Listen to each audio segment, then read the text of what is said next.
Alright everyone, this is my playthrough of Zelda II, The Adventure of Link. Now, about a year ago, I set a goal for myself to try to beat every single mainline Zelda game. I, so far, have played the original Legend of Zelda, which I found frustrating, but a lot easier than this game. And I actually skipped this game originally and went straight to Link to the Past on the Super Nintendo, which I loved, although at times I think it was more difficult than the first game, but it felt a little bit more rewarding to beat. Zelda 2 has a very weird, kind of well-deserved, I guess, reputation amongst fans. A lot of people that are Zelda fans really struggle with this game, myself included. I would say that this is by far the most difficult Zelda mainline game. But let me explain the plot of this first of all. So it doesn't really go that much into the plot, but in the manual that came with the game, it kind of explains things a little bit more. But basically, Princess Zelda has a curse that's been placed on her, and Link is trying to lift that curse by going around the kingdom to go into dungeons and basically find the Triforce, which will resurrect sleeping Zelda so that she can come back to life or out of this sleeping curse.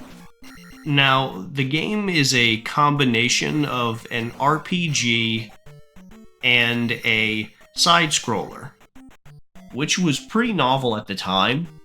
I can't remember the exact reasons why this was chosen. I think it was maybe the team that developed Zelda also developed Mario, and maybe some people on the team were busy with another game, so they went in a different direction. Because I know a lot of the people that worked on the original Zelda game did not work on this one.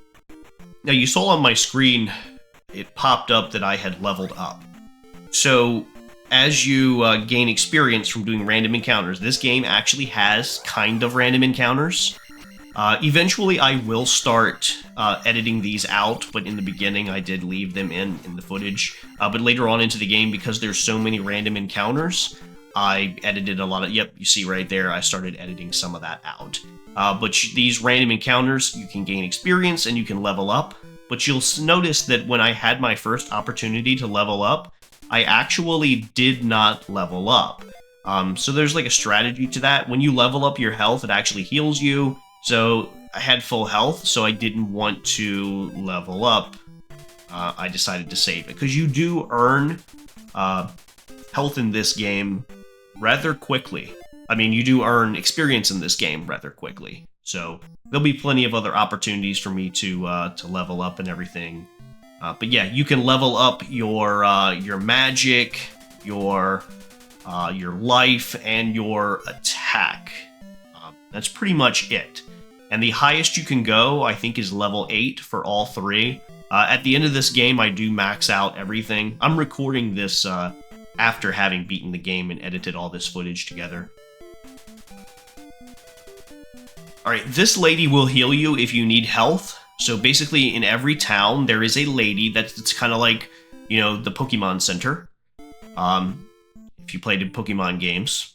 But yeah, I didn't need, you know, any health. I have full life. But yeah, if I needed health, I walk in here and come out, and the lady magically heals you. Don't know what goes on in that house. I just know when you walk out, you will always have full health. And there's an older lady in every town that will also restore your magic. So anytime you're out grinding for experience and you need health or you need magic, you can come back to a town and find one of these people. And this guy tells you about a hammer. You need a hammer to destroy a roadblock. So like most Zelda games, as you go around and you beat dungeons, you get items. And those items allow you to access more areas in the open world.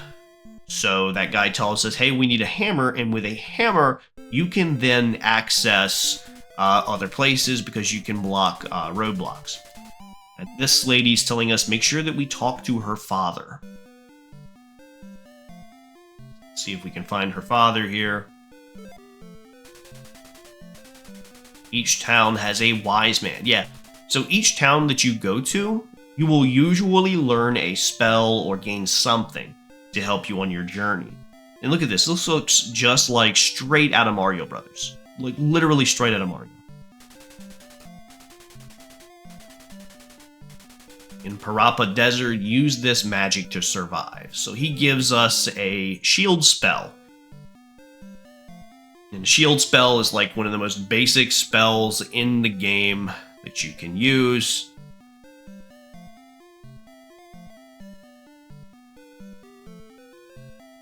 And basically, the shield spell, it's not really like a shield that he pops out. It basically makes it so that you can, it just reduces the damage taken. I think it's by half. And it doesn't cost that much magic to use. Get a candle in Parappa Palace. Okay, so if we try to go into some caves and stuff, we're not going to be able to see unless we have a candle. So in order to get this candle, we got to go to Parappa Palace. You see I cut out some footage of me going into a cave here. Now, we do not have a candle, and there are enemies in this cave, but there's not that many. So I'm just doing my best. You can see right on the bottom left of the screen, there's a little bit of movement. Yep, there he is. Now, if we had a candle, we'd be able to see him, but because we don't have a candle, we're just doing our best to navigate through. We need to have a candle to progress because just beating one enemy is way different from the other enemies that we're going to encounter. And this game is very difficult. Like, not only is this probably the most difficult Zelda game, this was probably the hardest game I've ever played in my life. This was rough, and there's a lot of edits in this, you'll notice, because I struggled so much. I died a lot. I edited out a lot of those deaths. And I edited out a lot of like fights that took like a long time. I'll just show you kind of like the beginning and end of some of them. I did keep the boss encounters in, but it took a long time to beat this and was very frustrating. So you saw me pick up a heart piece there, so that boosted my overall health. When you get a heart piece, it boosts your like overall health. When you get a when you boost your health with the a health level up, it just kind of makes it so that you're you take less damage, I think, overall. So yeah, so you can boost your magic and you can boost your health, but you will also find items that boost your overall magic and your overall health. It is a little bit confusing. It's like they still wanted to include magic and health upgrades, but also have a experience kind of thing. These enemies, I believe, are infinite, and they don't give any XP. These guys do give XP, and I think they're infinite in some areas. I think they infinitely respawn. So that guy gave 2 experience points, but we also got a little jar there that replenishes our magic. So blue jars will give us a little bit of magic. Red jars gives us all our magic back. These guys are annoying. The fights in this game are kind of rough. And you see, once again, I have an opportunity to level up here. And I did choose to level up my sword. You will notice enemies in the beginning of this game take a lot of punches and stuff to beat. However, enemies in later games, or I mean enemies in the later part of the game, will be pretty easy to beat. Once you kind of, well, they will take less hits. I'll put it to you that way. There's no part of this game that's really easy.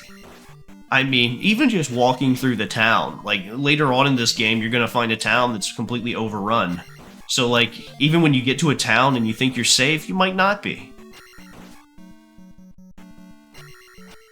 The boss fights are actually the easiest part of this game, other than the towns. Like the actual boss fights in this game are not that bad compared to the journey to get to these bosses. And I did find every single thing and do every single thing you can do in this game, except I think I missed one, like, Zelda miniature, and that's just an extra life. So I did, I think, and it was only because I was low on health, and I knew if I went to the part of the dungeon to get that extra life, I might not be able to get back. So I did later on in one of these dungeons skip an extra life, but other than that, I think I got every single thing that you could, or every single thing that you could possibly do in this game, I think I did. All the magic and health upgrades, maxed out everything.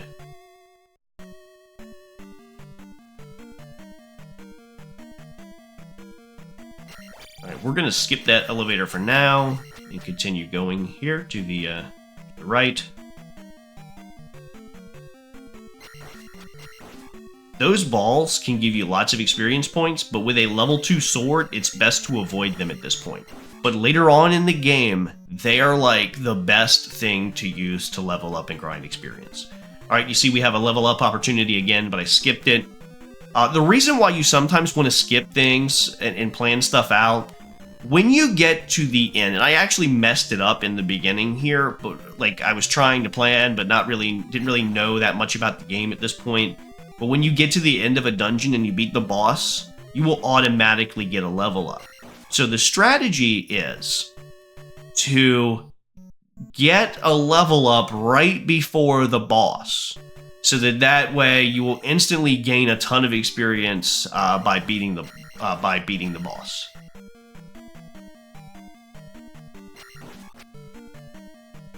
So a good strategy would be, if you look at the top of the screen, reach 500 right before you beat the boss, and then level something up, and then after you beat the boss, you'll get a whole bunch of XP and just level up something else. There is a strategy to kind of beat those guys, I just messed it up. There is like a gap, but he was tricky because there's that, the ground isn't level in front of him, so you have to jump up, which means you'll almost always hit those things coming down. Sometimes when you hit those statues, they'll actually come alive, so you gotta be careful. You see my health is restored. Eventually you will find the life spell, which will make things a little bit easier, but it takes a ton of magic to use, and it doesn't even heal you all the way. It just gives you a little bit of health back. And there's no like there's no container where you can store like a fairy. The fairies are in the game. Sometimes they're in a dungeon, sometimes they're just flying around and you'll get them as a random encounter. And there's also some places on the map where you can just randomly find a fairy.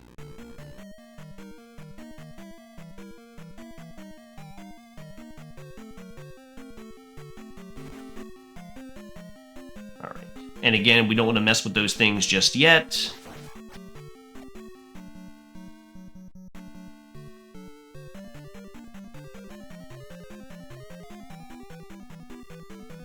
There are strategies where, like, there are different routes to playing this game. And there are... One way of playing this game is try to kill as few enemies as possible. Like, that is one strategy to do this. Try to get through the game with as few upgrades and avoid going through certain areas in the dungeon that you don't want to. And then, before you get to, like, the final area, just grind like crazy on your random encounters and level up. Like, that's one strategy in this game. And I hate these areas. Look at that. That is a points bag where you can get a whole bunch of extra XP. Sometimes it's not worth it to go for those. If you fall in that red, by the way, you're done. You're like restarting.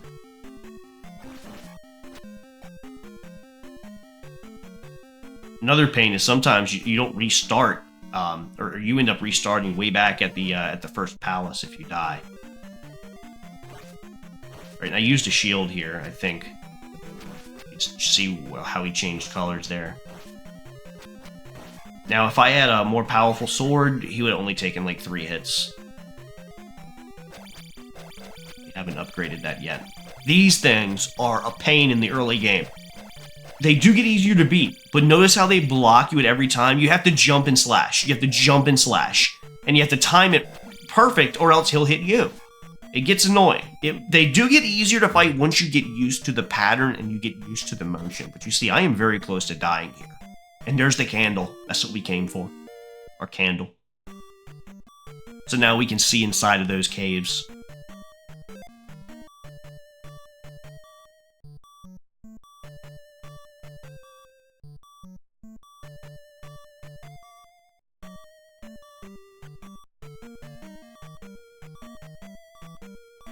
when I sometimes wait for them to jump down. You don't want to jump up because you never know when they're gonna move. Look at it. Okay. Sometimes they'll jump at you instead of moving forward. It's a pain.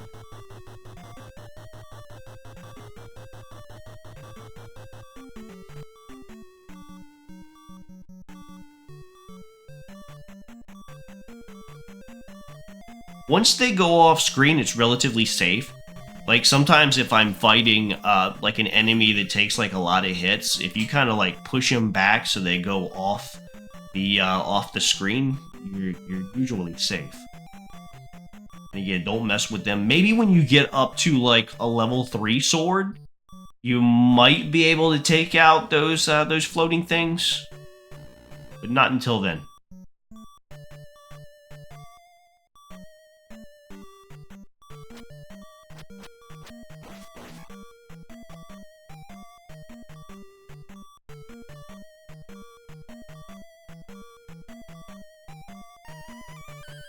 And we got a fairy. So yeah, sometimes they're in dungeons. Sometimes I think there are some dungeons where there's no fairies, and you just gotta go. There's a lot of this game that I feel is unfair. Like, at the very end of the game, the very last dungeon, you actually have to face 2 bosses back to back. And the first boss fight takes a ton of magic to really be able to get through. And look at me. Look, he is destroying me. I just got the fairy. And look at that. Look at how much damage he did before I was able to take him down. I mean, that was brutal. And unless you're finding a fairy, like, this is it. You're not getting healed because you don't know the life spell yet.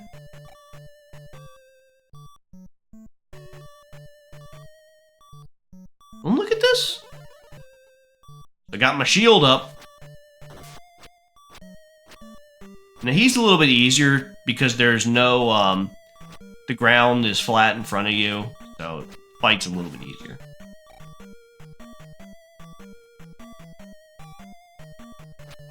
And look at this, now we gotta beat him without taking any damage. And you'll see, the fights you do get a little bit more used to it. But the correct way to do this fight is like a downward slash. Or it's to jump and then hit it the going down. But, I mean, and he alternates too. Like, he'll stab low, he'll stab high. Like, it's brutal.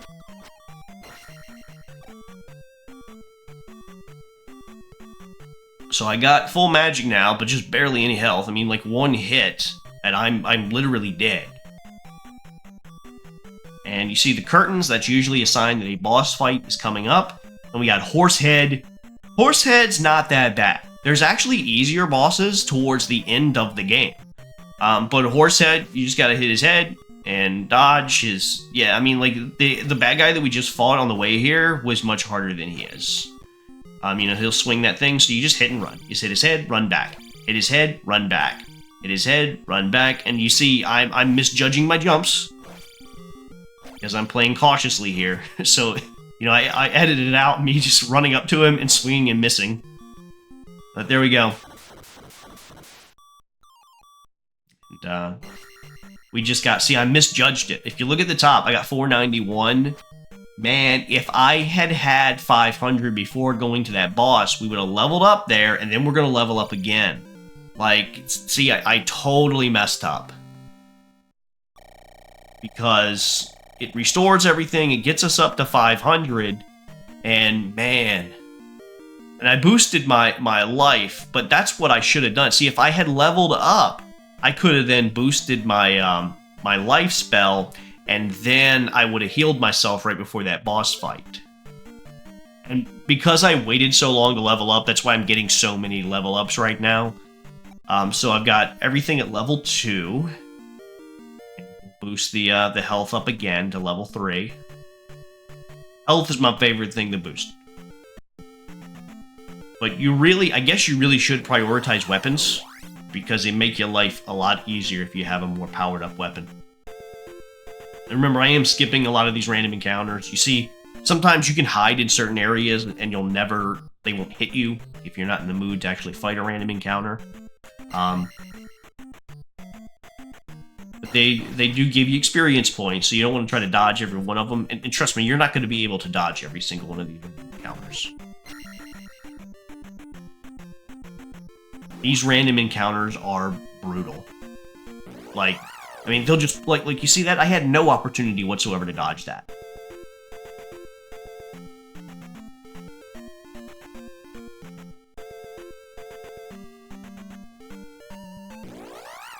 Alright, so the cave that we are heading towards is going to give us, I believe, a trophy, I think, is in the at the end of this cave. So this item that we're getting ready to pick up, we don't actually, like, it doesn't do anything specifically for us, but it's something that we're going to need to give someone to progress through the rest of the game.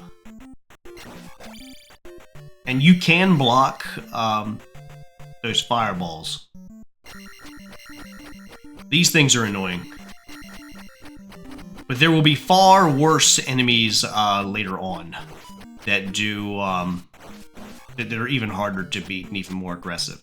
But yeah, this thing here, this little angel thing, is our trophy that we're going to need to give to someone in a little bit.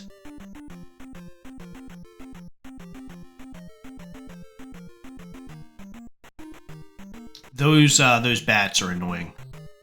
You have to kind of time your movements just right, or they will hit you, and they could potentially knock you into the lava, which is an instant death.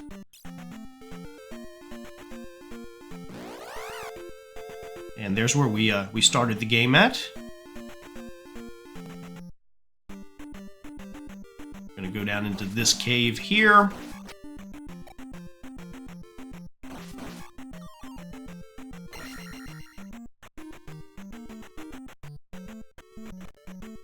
I believe there is another prize waiting for us at the end of this cave. And you'll see some edits there. I died quite a bit in this area. Alright, this thing here refills our magic meter. And it also gives us an extra magic there. A magic container, I think is what they're called. So our magic refills, and now we also have like an extra block of magic. So we've got 5 blocks of magic, 5 blocks of health. And now we need to move towards Rutu Town. I think that's the name of this town, Rutu.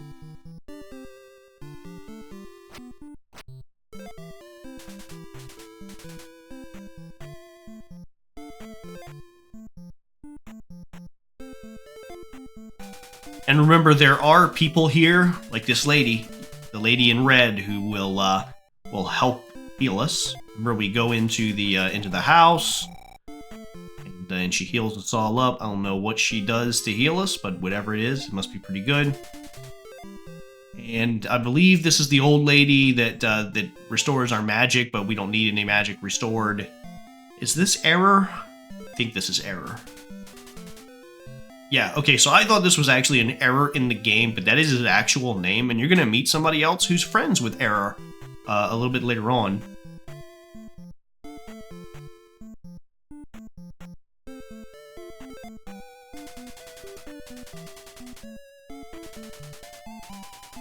Alright, so that trophy belongs to the uncle of this woman, so we can go down stairs here and give this this trophy. Or actually, I think she already took the trophy. And yes, so this guy, because we have the trophy, now gives us a magic spell that can allow us to jump twice as high. And this will allow us to get to places that we couldn't previously get to, or to get certain items that we couldn't previously get.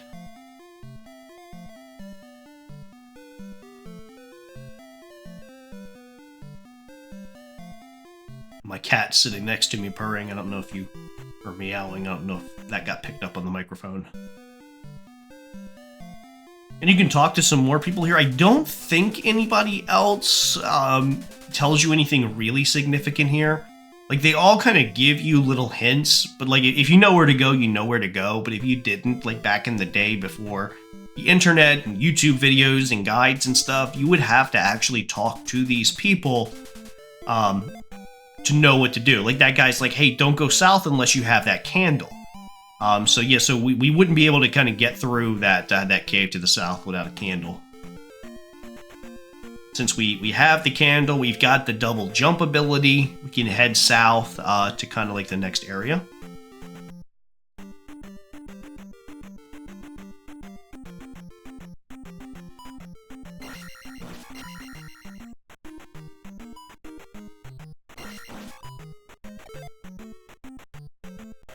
We've just leveled up here, but I decided to skip it. And we are at life level 3. Remember, if you give yourself more life when you get a level up, it will completely replenish your health. Same thing with like magic. If you level your magic up, it'll completely restore your magic. So you can use that to your advantage when you go through stuff.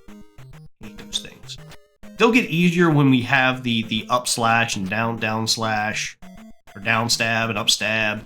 Like, those things will be no problem whatsoever. But you see how one of them kind of turned into like a devil creature? When they get into that form, you want to run, because they can shoot fireballs and stuff. They become much harder to beat.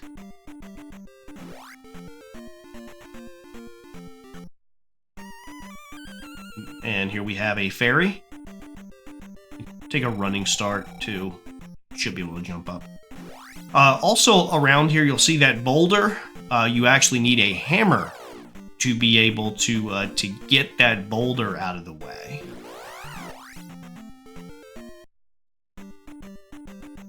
But hidden right next to that boulder is a, I believe this is a Zelda, like, miniature. And that's actually an extra life. A little, like, what do we call that? Not a Zelda, a Link doll. That's what it is, not Zelda, but a Link doll. And that will actually give you, like, an extra life.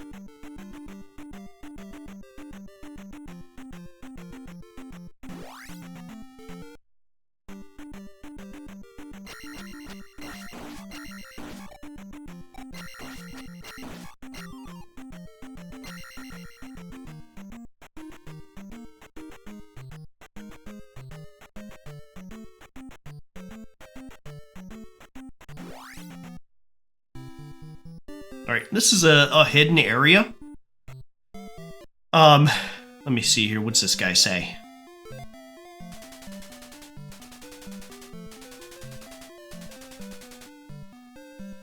Alright, so he says, show my note to the riverman. Okay.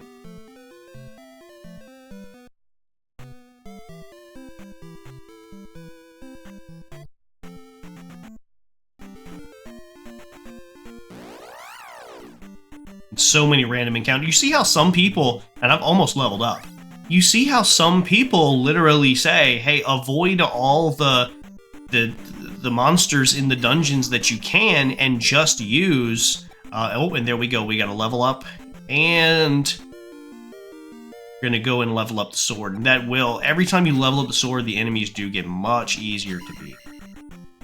But yeah, there's some people that are like, don't even bother, you know, beating the enemies in the castles and in the dungeons. Just you'll face so many people in these random encounters that you'll level up and be prepared. And it's much easier to kind of, if you get into trouble, to kind of get away from these random encounters than it is for than it is to kind of escape a dungeon.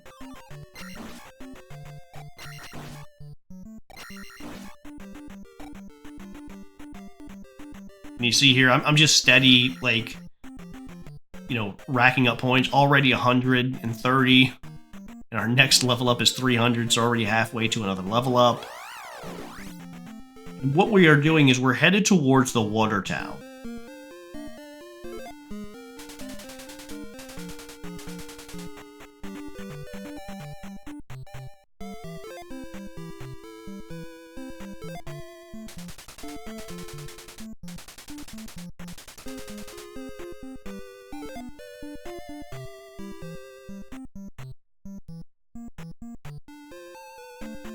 And remember that one guy that we met in that little hut who told us to show something to the river guard. We're going to meet the river guard here at this town.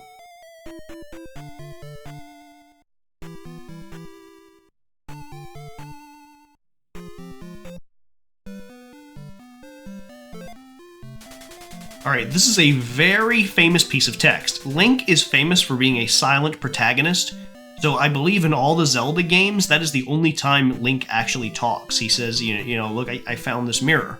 So him saying, I found a mirror, is the only time in all of Zelda that Link actually says anything, at least to my knowledge. Now, it's debatable that he actually said that. There's some people that think that maybe there was a character underneath of the table he was talking to. But now that we found the mirror, we can give that to someone to learn a new spell.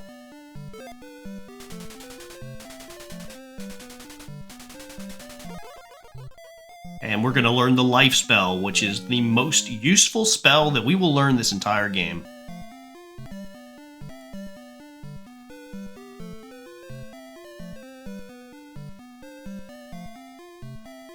And it uses a ton of magic. The numbers next to the spells correspond with how much magic energy it costs to use.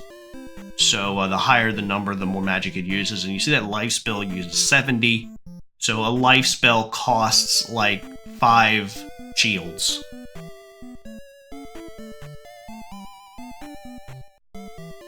I'm going to talk to some more people here. But really, the next thing we need to do is go talk to the river guard so that we can pass the river. And we're heading towards Death Mountain. And Death Mountain is notorious because people that play this game often quit at Death Mountain. Like, Death Mountain is usually the place where people just finally give up. They're like, I can't do it anymore. Can't. This guy you can keep talking to, and eventually he will respond. But you gotta talk to him a lot. You gotta keep pestering him. And eventually he will say something. Or he'll wake up, eventually. Yeah, let me be, my master's in the woods of the river.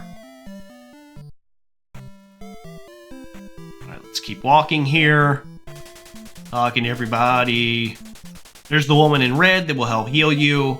We're already at full health, we're already at full magic, we don't really need her.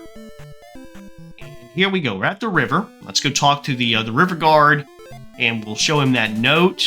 Let's see, you know Bagu? Then I can help you. Alright, so because we visited that guy out there in that hut in the middle of nowhere, and again, like, it's so hard to find this stuff back in the day. Like, I can only imagine how frustrated people were playing this game back whenever it came out. Like, late 80s, like, I mean, it had to have been horrible back then playing something like this.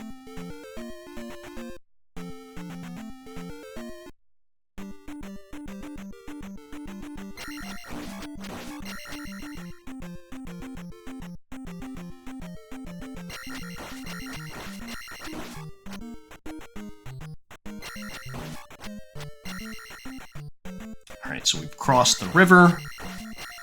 We are now heading towards Death Mountain, and Death Mountain is literally like a maze. It's not necessarily like a dungeon, it's literally a maze of miniature caverns and stuff that you have to traverse in order to get where you need to go. Like, it's actually a while before the next boss, simply because like Death Mountain is so massive. And these things can jump, so you gotta be very careful when you fight them.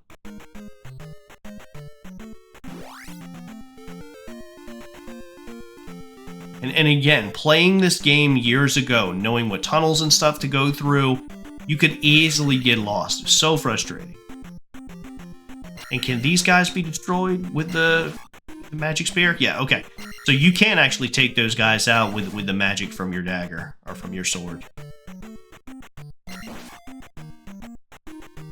It might also, I've heard that when you boost the magic, or when you boost your sword's strength, it also boosts the strength of the magic in your sword. Ooh. These guys are a pain, and they just get more frustrating. Like, there's loads more of those guys, and they're even worse.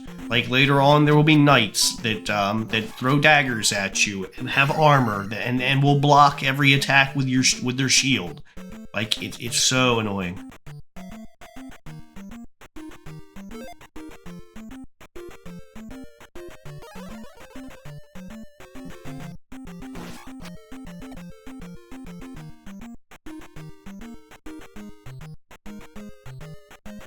If anybody played this game and beat it way back then without using any kind of cheat codes or anything, you are a true gamer.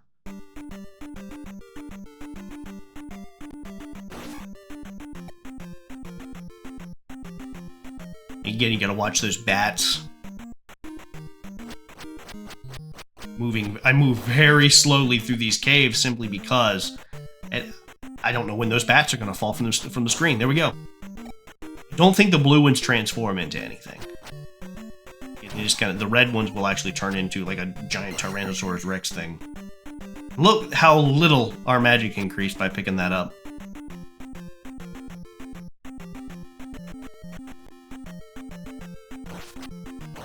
Right, these guys are a lot easier to beat compared to some of the other enemies. Even though he hit me twice, but... Alright.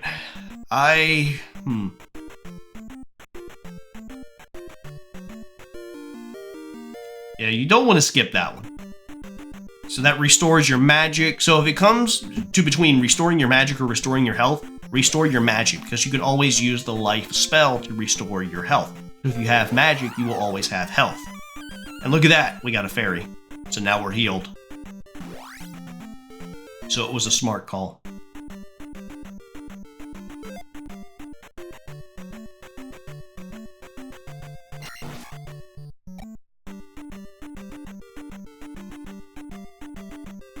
These things get really annoying later on when you can't just, like, when you actually got to hit them like 3 or 4 times to take them out. And they pop up with very little warning.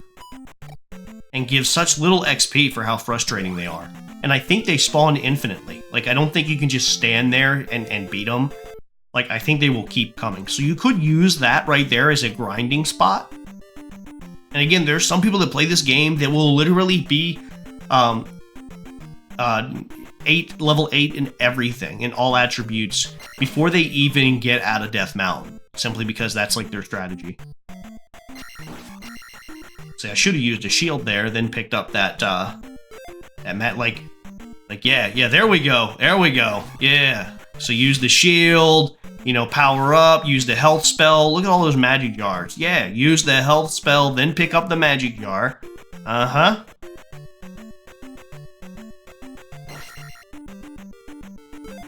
And you see, I didn't even have enough, like, enough magic to even use the life spell.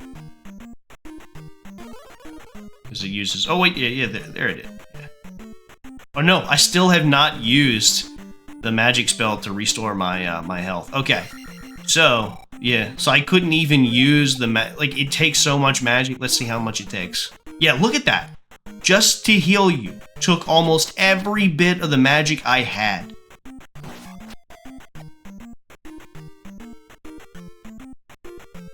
And by the way, when we get through Death Mountain, I think we eventually pick up a magic jar, magic container to boost our magic more. And I think we're also going to pick up a hammer that will allow us to tear down some boulders to get to some other areas. And when you see me pause the screen like that, that's me trying to figure out exactly what I'm up against, like reading over my notes, reading over guides to try to figure out, hey, what the world's going on here? What do I have to, what am I about to face?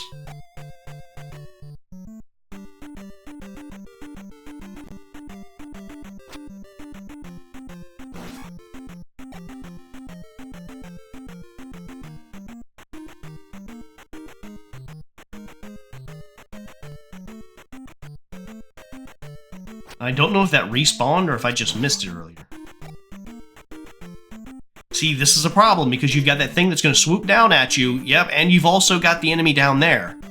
It gets so annoying.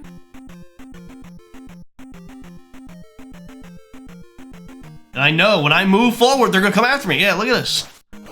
Okay, he flew in a good direction. All Alright, but you see, very low health. I don't have enough magic to... Oh, there we go. That'll boost my magic up just a little bit, but still not enough to heal myself.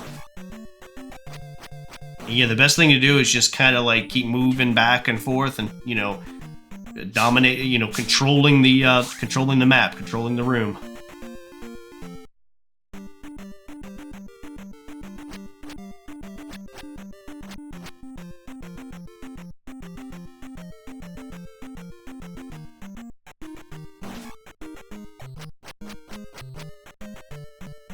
Again, wait till that red thing's out of sight. Oh, this is easy. Yeah, when they do this, you can just kind of keep running back and forth until you take them out. I'm sometimes hesitant and don't run close enough to them as I should.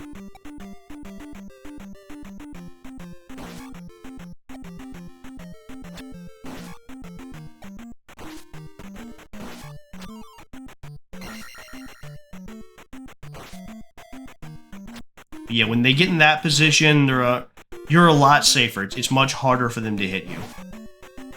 It also gets a little bit harder for you to hit them, but like if you play it carefully, that is kind of a good spot for them. We're getting close. We are almost through this. We are almost through Death Mountain and almost to the next part here.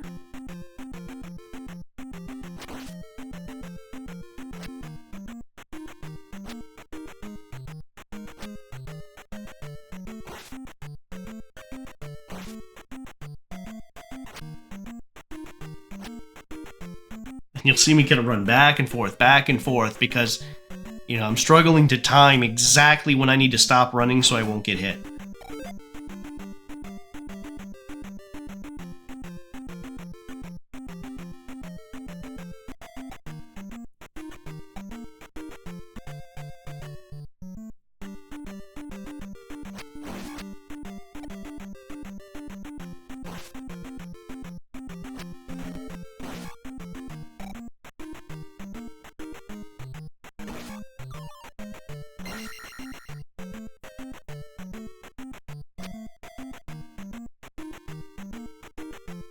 I'm contemplating if I had enough... Yeah, I was going to use a life spell before I picked that up, but I don't even have enough magic to use a life spell, and it was almost full. Oh, we got some fairies here. They will run away if you don't get to them quick enough. Even though I almost had full health. Alright, so we're at the end here.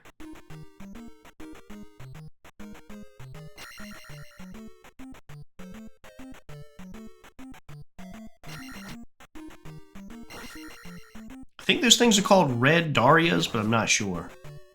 This one throws an axe. So the other ones in that other room, we're just kind of like slashing at you with it. Oh gosh, see, that's bad. Yeah, okay, yeah, we want him to not land. There we go. Let's get out of here quick. All right.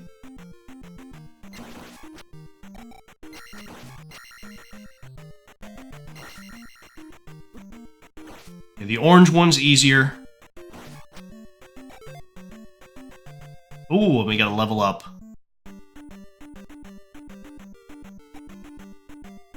And we'll save it there.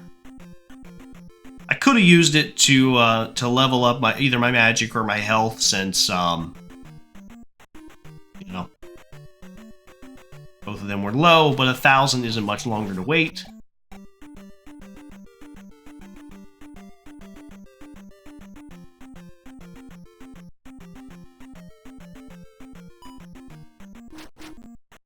I feel like we'll be almost to 1,000 soon anyway.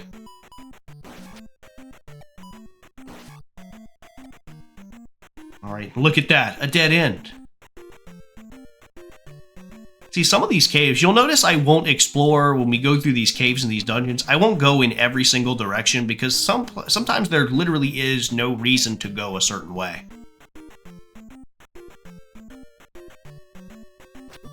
Oh my. And look how close I was to death there. Look at that. Now, he did leave a points bag, which is pretty good, 200 XP. Yeah, we definitely need to, like, you know, level up our health or something soon. Those things on the ground, you can't kill them yet until you have, like, the downward slash. Oh boy. Still not enough to use the life spell, I don't think. Well, maybe it's enough. Oh, there we go, the red jar. Okay, now we can do something here. Okay, yeah, so we use the life spell on ourselves, then we use the red jar. Yeah, we're in business now.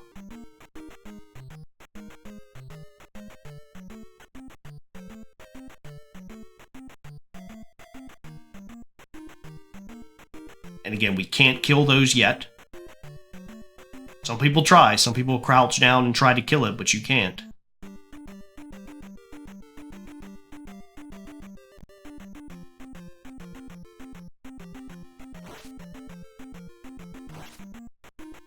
Oh, you see him getting the hang of it now.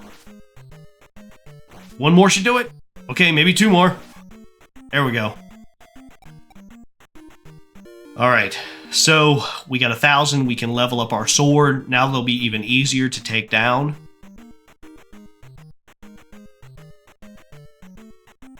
And we do not want to fall in. That's an instant death. At least there's nothing like running at us in this room.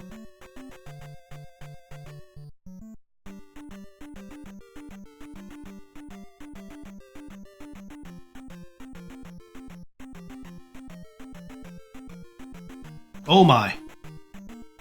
Alright, so we strike and back up. Strike and back up. Oh, okay. Okay. It's kind of like a double whammy hit there. We got a red one.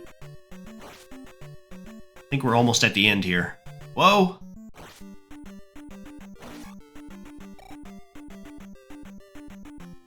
Alright, there's the hammer.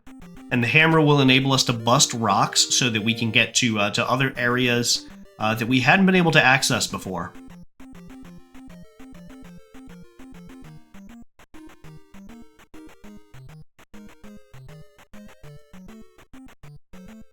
So it really does take a long time before you get to the next palace or the next boss fight. Because there's just so many things to do. But for now, we just gotta backtrack our way out of here.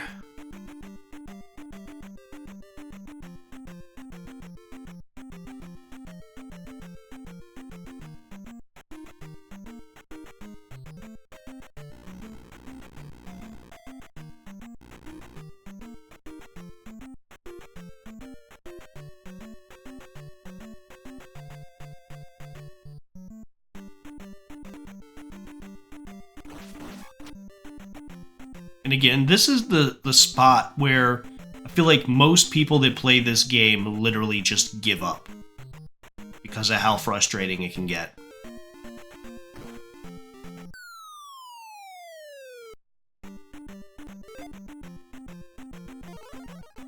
Alright, so with the hammer, we can now bust that open. And we can get a, I believe that's a magic container? Yeah. So that's another magic container, boosts our magic up a little bit.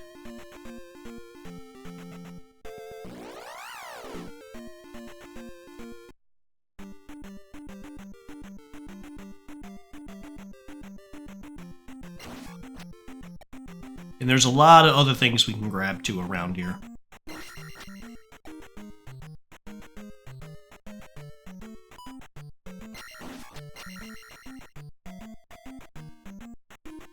Some people even suggest kind of like saving Death Mountain for later. I really think that that you should go and do Death Mountain so you can get the hammer. But there are some routes of this game that take you in other directions.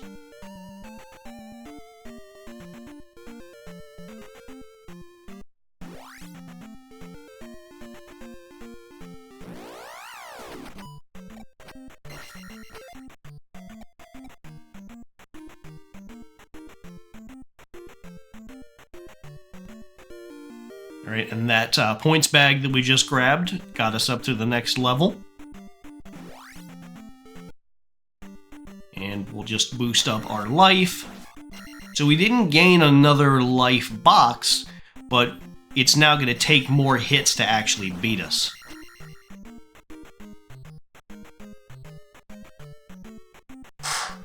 And these bridge areas can get kind of rough.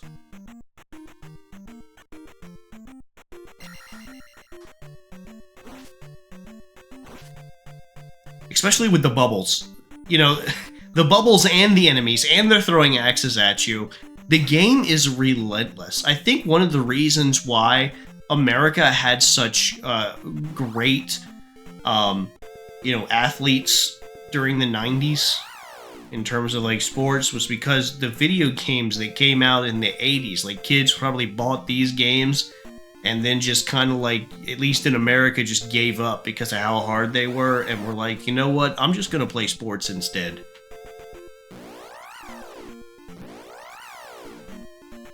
Because, like, if my parents bought me this for, like, or if this was, like, my big birthday gift, like, if this game was, like, my big gift that I had waited, to wake up for Christmas to get, or to, open on my birthday, man, I'd be so disappointed. Because as a little kid playing this game, there's absolutely no way in the world I could have beaten this. Like, there's no way. It would have been, my parents would have wasted their money.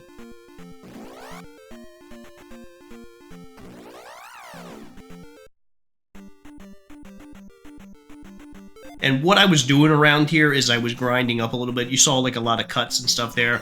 I was kind of like walking around trying to grind up XP a little bit. I was actually like farming random encounters there.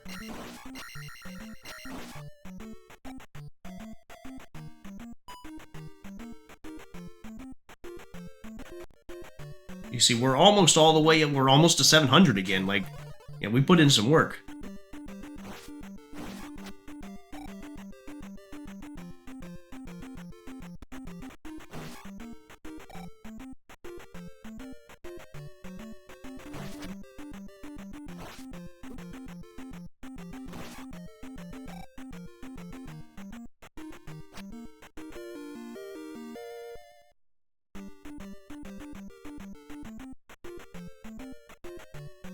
Alright, and we have another.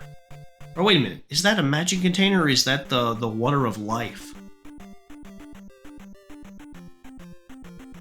I think that's the water of life, yeah. So, that item right there, we need to save that. Because, or it's going to save it automatically. We don't really need to do anything. But there's somebody in the next town that we're going to give that to, and they're going to teach us a new spell.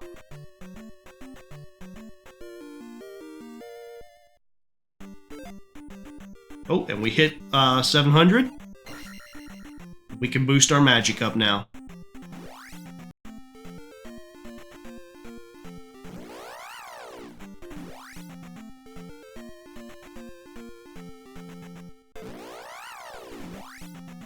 You see, when you walk over the grass, it slows you down, so you're more prone to random encounters when you walk on the grass.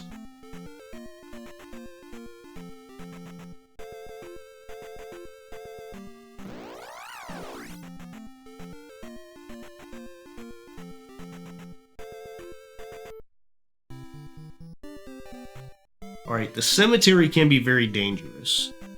We're gonna go to the next town first, though, before we kind of head in that direction.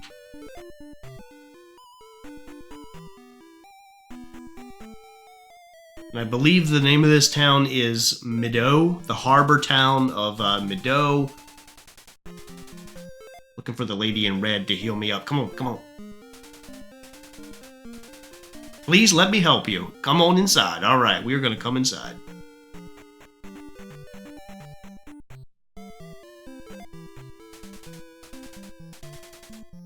Alright, so she healed us up.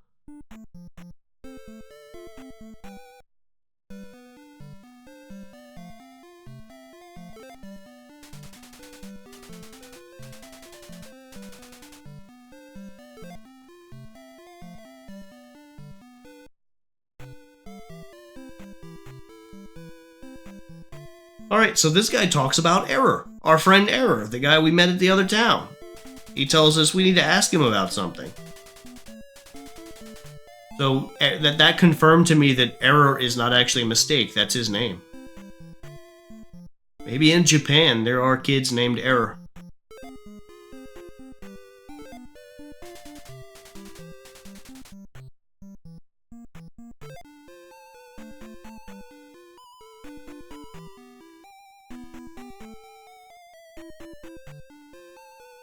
I was looking for the lady that restores your magic. She's an older lady, but I can't find her. Alright, but we're going to use the jump spell here. And we're going to jump up to the top of the church.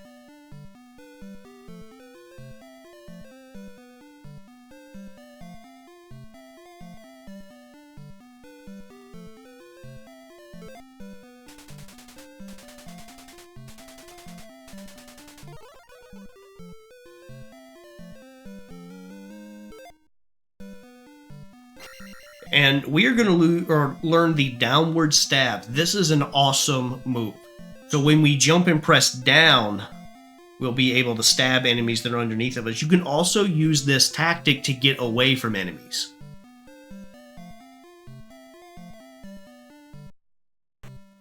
It's like you can jump over them, and instead of landing on them, you use the downward stab, and you'll kind of like bounce off of them.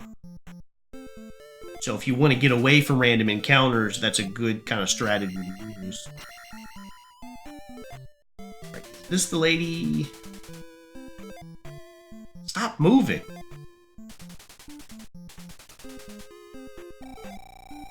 Okay, so yeah, this lady restores your magic. She's gonna give me some magic. Alright. And there should be a lady in purple. Oh, there she is. There she is. I think I saw her. No, wait. I'm going past her. What was I thinking? Yeah, you. Okay, so she's the one we give the Water of Life to that we found. We'll follow her into here.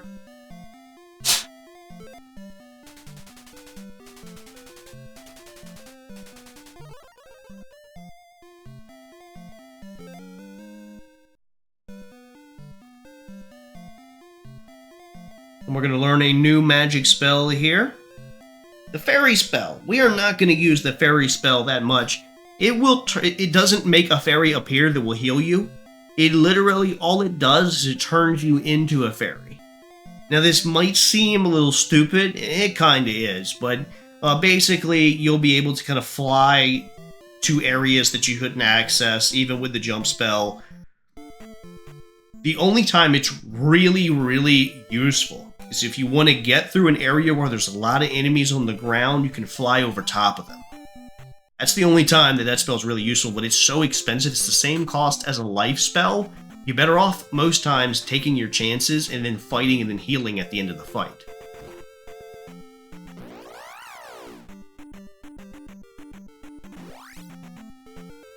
Alright, so we gotta blow up this boulder with our hammer. Sometimes you get a random encounter and there's no one there. Like, it is a empty random encounter. I don't understand it.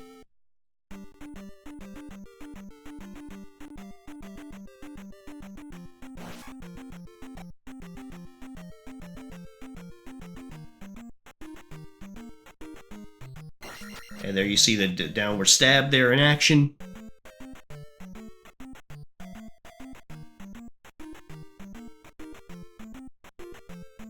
And we're getting close to the next dungeon, but we still got things we gotta do here.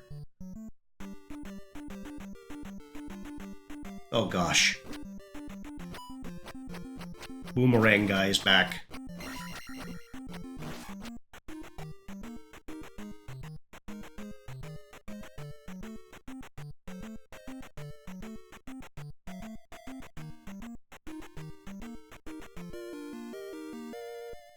Again, as a kid playing this game, holy cow. I don't know how they did it back then. But we got a heart piece, so it was worth it. And it heals you all the way up, so any health you lose during that fight automatically comes back.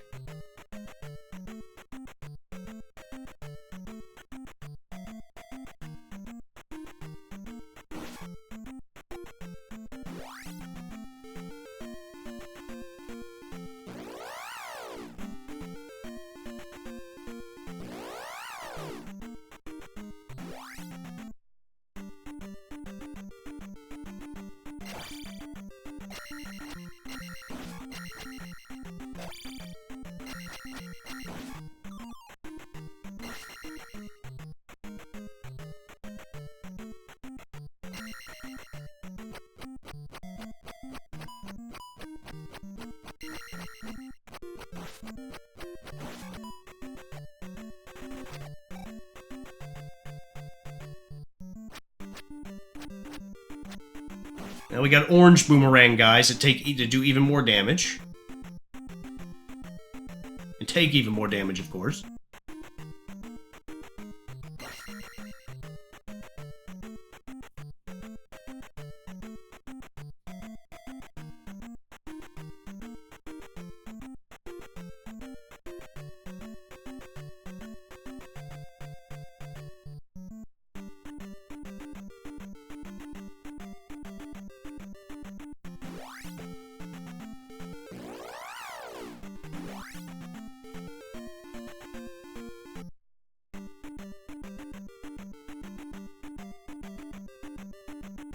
And again, the swampy area slows you down.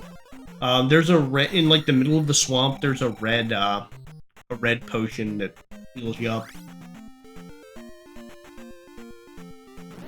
or that not heals you up, but gives you all your magic back.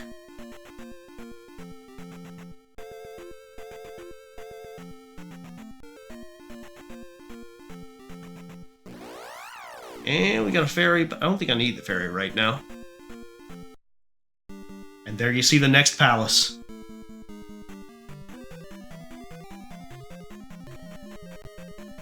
And we're here.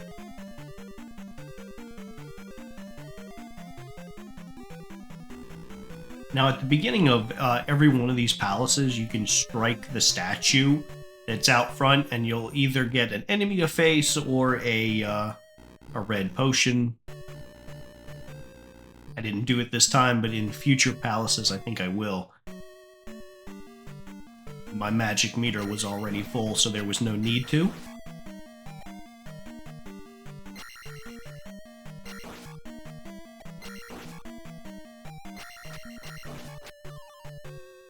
Now, to get through most of these dungeons, you're going to need to find keys. So our first order of business here is going to be to find some keys.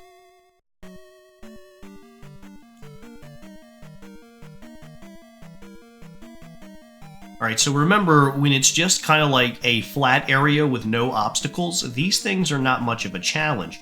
But you see, now that we're inside of this dungeon, they've got these obstacles in front of us, yep, so we're going to end up getting a hit. Oh, and he jumped too, and we got 2 hits because of that.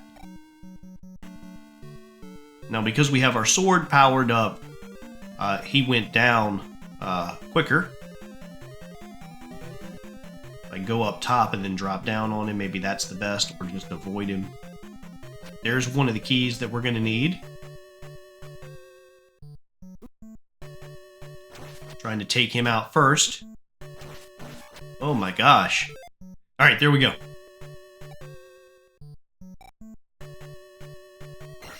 And we're not going to upgrade just yet.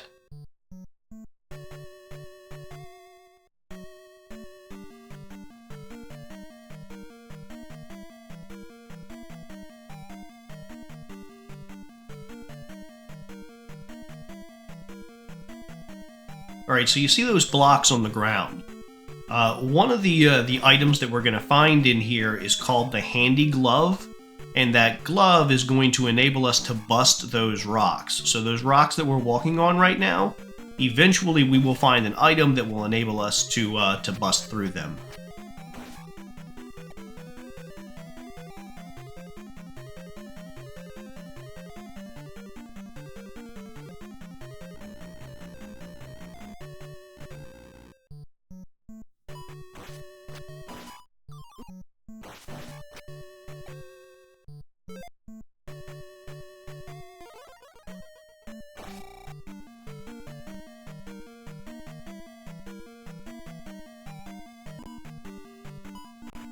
Alright, so still I would not recommend trying to take those things out, but with the downward so see here, with now that you have the downward like thrust move, you can actually or down slash, you can actually take them out. It still takes a long time. But you see, you can do it if you want it, but you see how many hits it took? And they do respawn infinitely. So if you wanted to spend a long time doing it, you could grind up here and try to level up if you wanted to. But again, it's going to take a very long time to take all of them out.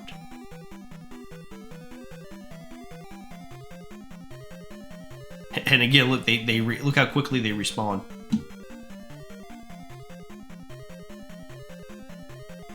And he may jump down, but he doesn't.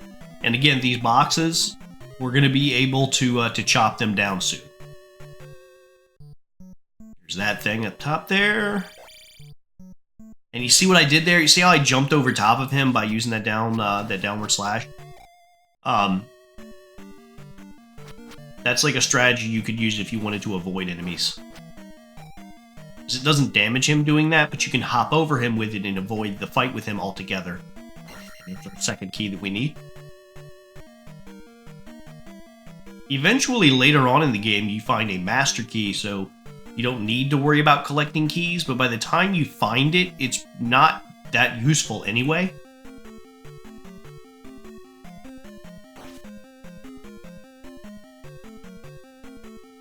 I'm almost at 1200, so...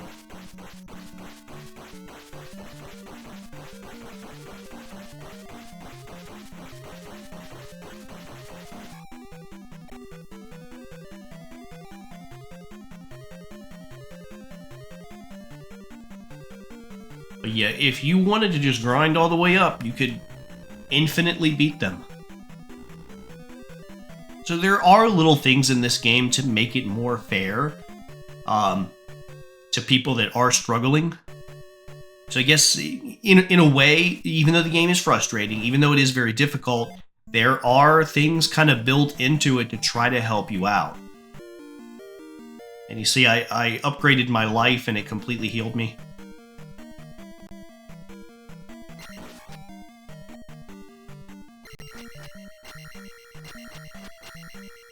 And I think those things will spawn infinitely as well, and they can hurt you. If they kind of get underneath of you, they will damage you.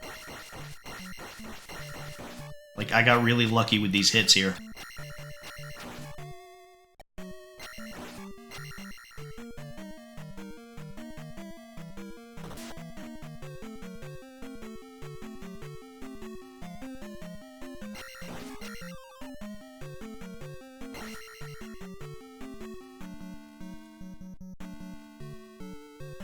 And those things dripping from the ceiling, they really, you know, sometimes it's blue, there really doesn't seem to be a pattern.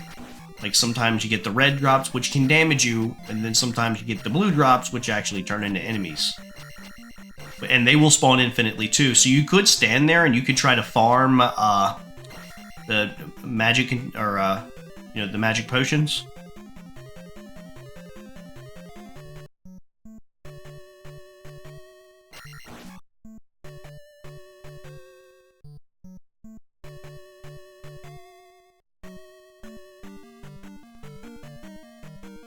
Oh boy. And you've got enemies coming behind you too. Those blue things. And again, the only way to beat them is to kind of wait for them to slash, and then you jump up, then jump and slash when you're coming down. And you got one of those suckers buzzing around. This is when the game gets frustrating, when you've got multiple enemies on the screen.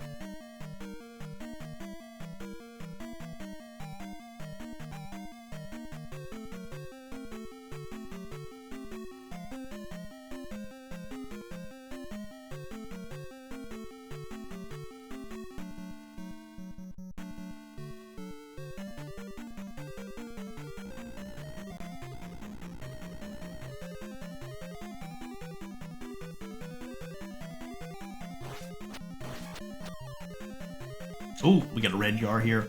So, use the life spell, heal up, then hit the red jar. That restores all your magic.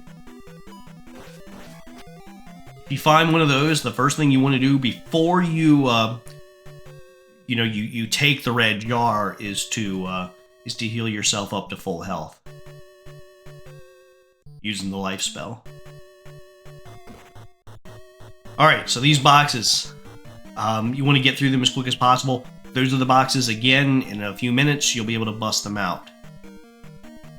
Or you'll be able to bust them with the glove that we're going to get.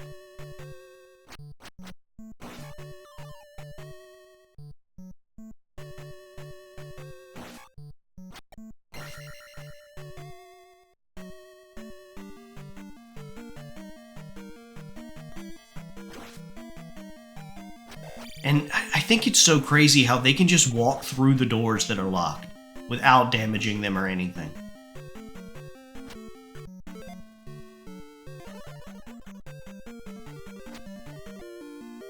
There's our glove.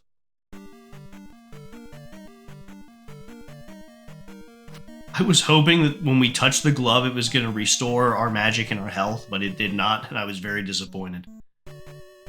But that glove will now allow us to bust through the blocks. We're getting through the palace now, but it doesn't help us beat these guys. My gosh.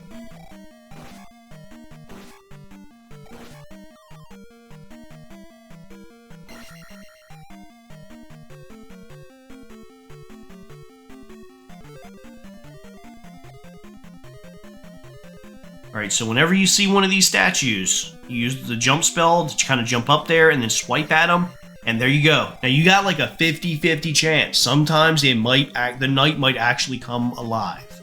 You don't want that. And we can punch through them now.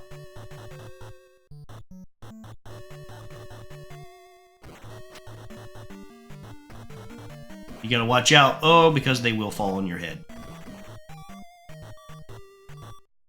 So you see, we're almost dead now. But we can use that life spell if we need to.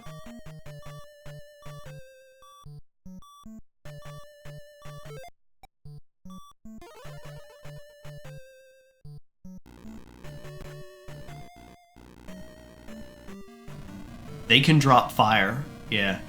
And they're hard to kill at this point in the game, because they fly and we can't do like an upward slash or upward thrust. We can only do a downward.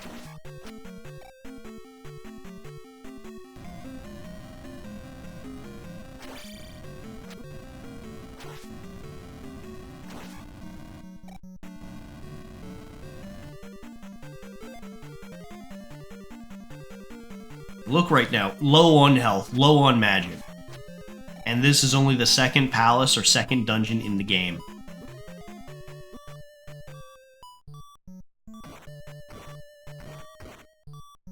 And even walking through those things is difficult.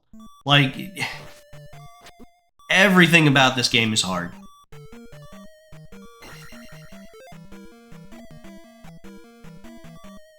We're gonna cancel that. I could have used it, I guess, to kind of... Probably should have used it to boost my my health or my magic there, because then I could have used the life spell, but... Trying to think strategically for the long run.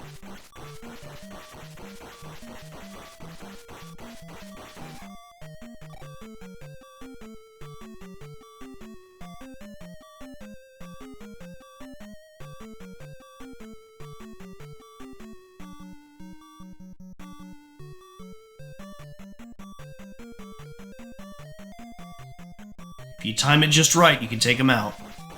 They take forever.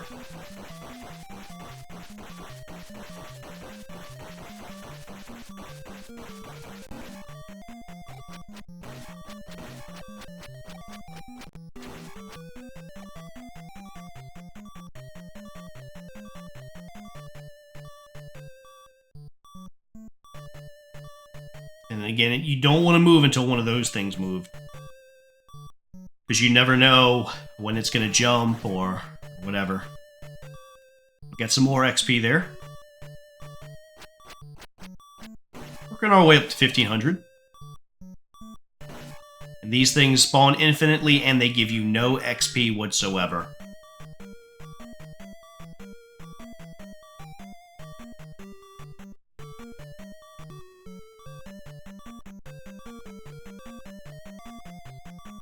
Now you'll see a tiny gap where, like, there it is. Yeah, they want you to kind of jump. That was easy. When you can hit that gap at the exact right spot, you got a good shot of making it. We got the next key. We're getting to the end. Getting close to the end of this dungeon.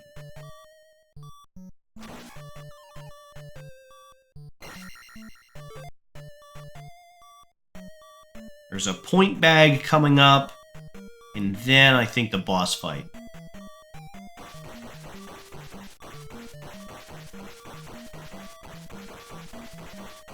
And if this palace seemed hard, wait until you see the other one. All throughout this game, I kept thinking, is it going to get easier now that I've got upgraded equipment? Is it going to get easier now that I've got this new item? Is it going to get easier now that my health and my sword is maxed out? And the answer is no. Every single time you upgrade something, you get stronger enemies. Every time. The game is relentless. No room for error at all. Alright, so we hit 1500. I'm boosting the magic. And I can use the life spell now. And I think I have... Well, no, I think I don't think I have enough that I can use it twice. Going for that points bag is very risky because you could end up falling into lava. And that is... You're going right back to start there. Instant death.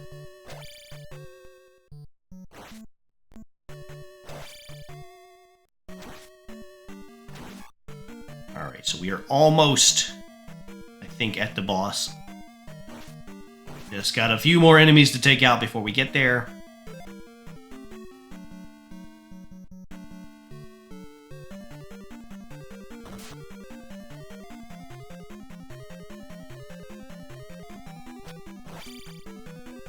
They really want to wear you down, so you got like almost no health by the time the boss gets here. Look, there's more of them. Like the fight to get to the boss. Oh my god, it's like they just an onslaught. And you know, it'd be nice if they gave us like a fairy or something. We're gonna go with the shield. So this enemy's not that tough. The enemy that we're getting ready to face is called Helmet Head. Eventually, we will actually face, well, no, I'm thinking of something else. There's another boss, similar to him that rides a horse. We'll get to him in a little bit. But yeah, he's not that tough. You just strike his head. You know, he may be even easier than Horsehead if you had, like, full health. There you go. The second palace, or second dungeon, is finished. I think there's 7. I think there's 7 dungeons in the game, so like 2 out of 7, I think, so far. We're good. And we'll get a bunch of XP that will take us up, and we'll heal completely.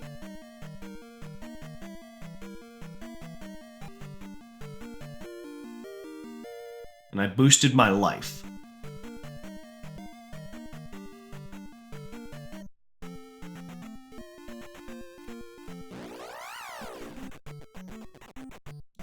Alright, the next palace that we need to go to is actually not that far away. We're going to get there pretty quickly. Now that we're also out of the swamp, we can move a little bit quicker. We're going to bust this boulder using our hammer.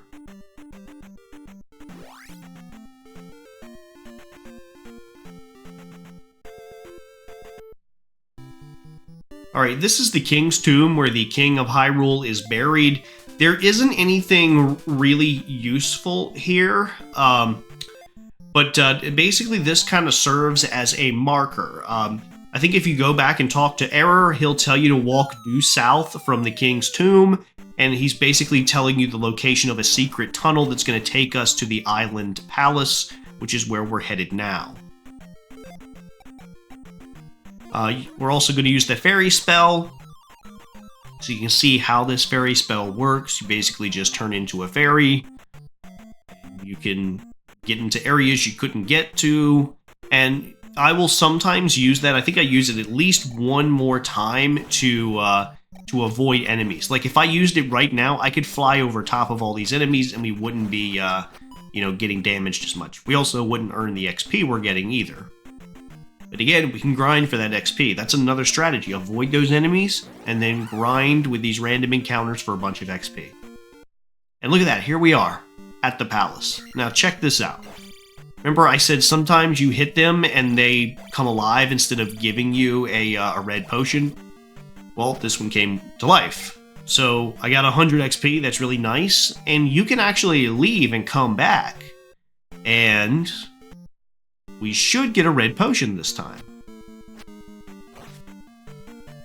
There we go, our red magic jar. So we can use the life spell to recover, and then we can use that magic jar to recover our magic, and we're at full health and magic again.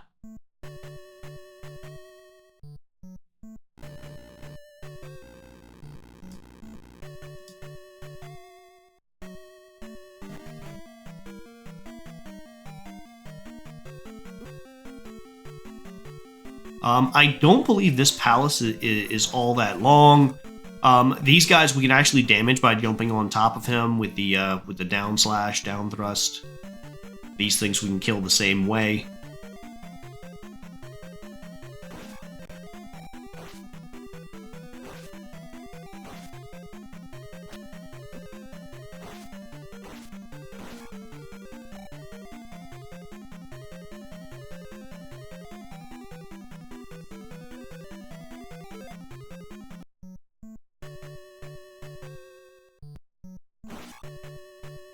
And remember, those guys spawn infinitely. And look at that. Now we can bust those rocks, remember?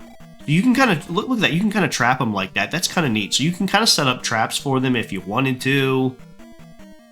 Sometimes in other dungeons, there'll be secrets hidden there, so you can kind of like destroy the floor to get to like a secret or an XP bag, points bag.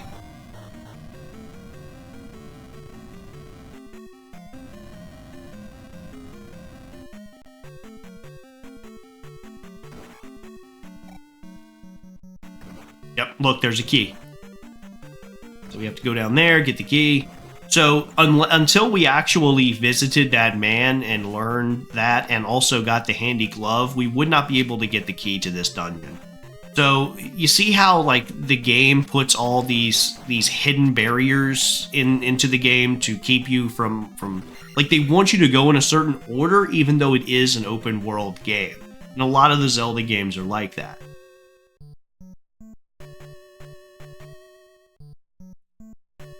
Oh my gosh. Look at that. You know it's going to be a bad idea to go down there. Just asking for trouble here. Alright. Look at that. I can't get up there now. Let's see what's at the end of this, though. Is there anything worth it? Nope! Look at that. I wasted all that time dealing with him for nothing. That risk. And now I can't jump up there because I need to use the jump spell.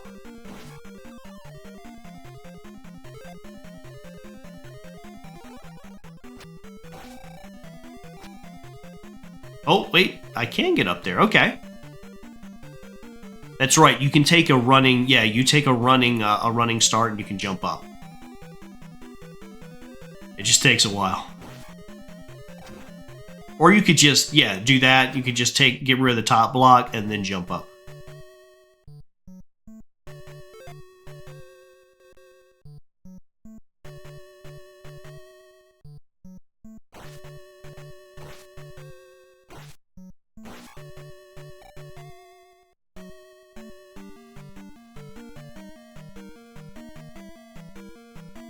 And this could be a spot where I need to use the jump spell.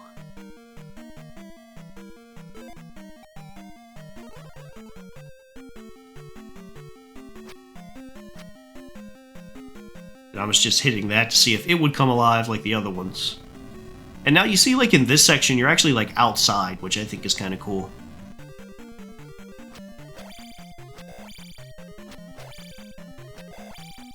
It's kind of like an outdoor section. Even though you're still in this palace, you're, like, outdoors now. And this thing is just wrecking me. Oh, but I got a red jar. I can't use the life spell, I don't have enough magic. But I got full magic now, so if I needed to use the life spell, I can use it now. But we got the key, so we can progress on.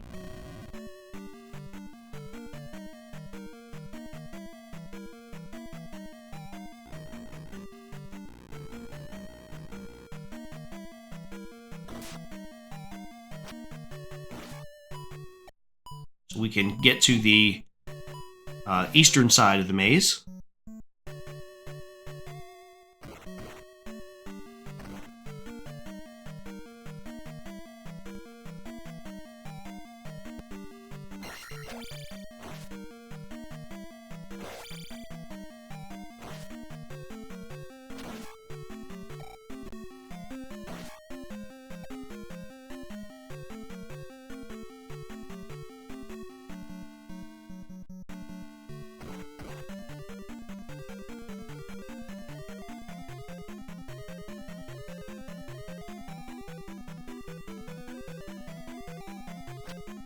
Alright, this sucks because it's hard to kind of do...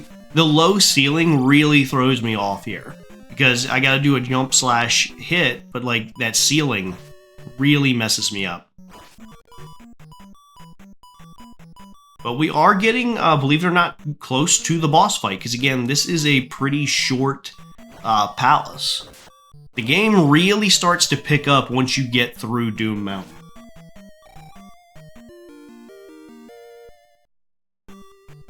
And we have an item.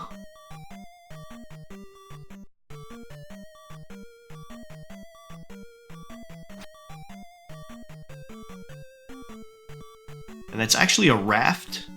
So we'll be able to now get into the other half of the map. Be able to cross the ocean.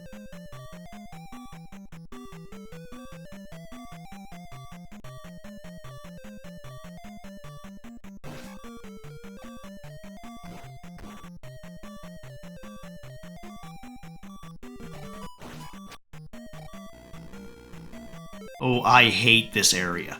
Alright, those things will shoot at you, and I believe that they're infinite spawns. Like, I think that they will continuously spawn infinitely.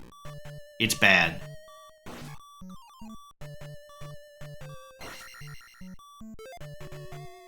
And you see I'm very low on health. Just use the life spell. These things just keep coming.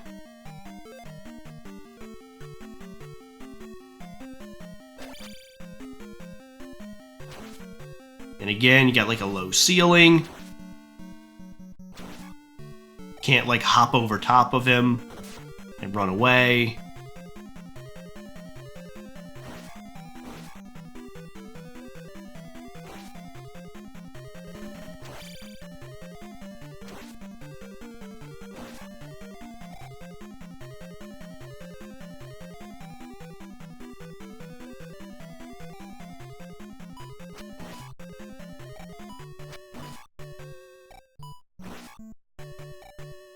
Alright, so we need to get that key now, and as soon as we get down here, those dog head things are going to start coming at us, and look at this, this is rough. So another strategy, and probably a better one, is as you work your way down, make like stair steps so that you can kind of climb back up. Because I think I mess up here. Yeah, so like now I can't get back up on top of it. Yeah, because like now I can't jump back up. See if I can run and jump. Should be able to make it, yeah. Because I mean, I might have enough for the jump spell, but we are cutting it short.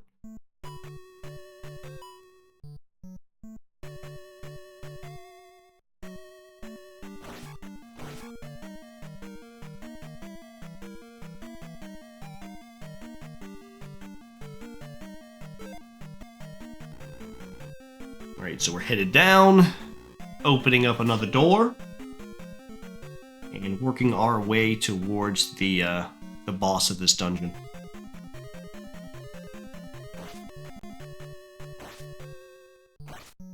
I think we have 2 more rooms after this before we get to the boss of this dungeon.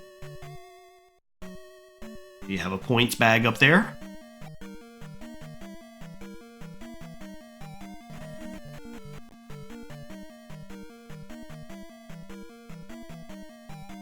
Am I gonna have to use a jump? See, I don't have enough magic that I can do. I can jump.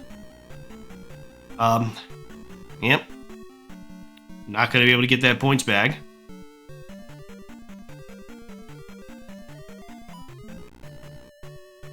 Alright. So I did farm a little bit to get some health, or to get some more like health and XP, so that way I don't need that points bag. So I went back up, got some more XP.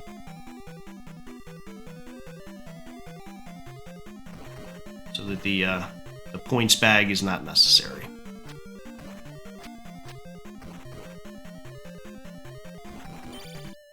And again, this is tough because that guy can shoot things at you if you get too close to him on the right-hand side. And look, you cannot jump up at all. Look how it's like they hate you, like they hate us. Oh my gosh, so frustrating. And there's another points bag. We ain't even gonna go there. We're not even gonna go there. All right, here we go. So the next boss I don't like. And the scary thing is, you're gonna run into this boss, like another version of this boss, 2 more times as like a sub-boss. So he seems kind of easy, you know, you just jump on top of him and everything. But when you face him again, kind of like in the future, he's gonna be a lot harder. And actually, you're gonna face, yeah. So like, see how he can shoot like daggers and stuff? He's gonna become like a regular enemy in the future. So he seems easy here because I jumped on top of him and beat him that way. But when we encounter him in the future, we're not gonna be able to do that. At least I don't think we are. Rebenak, I think was his name. Alright, and here we go. We'll be able to get a level up.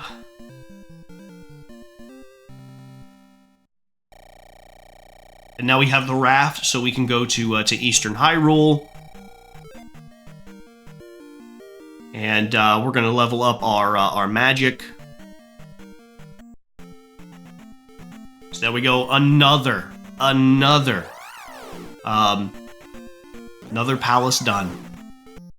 So that's 3 boss fights, I think, so far. We're going to work our way back. Back to the mainland.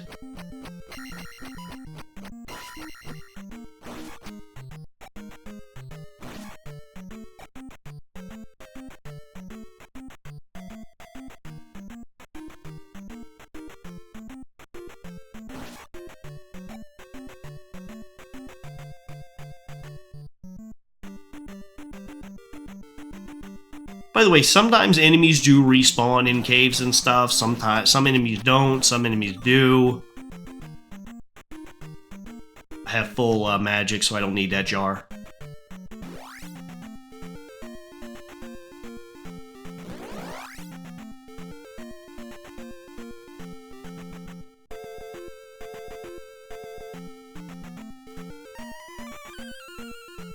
So now we're going to the eastern side of Hyrule, now that we have the raft.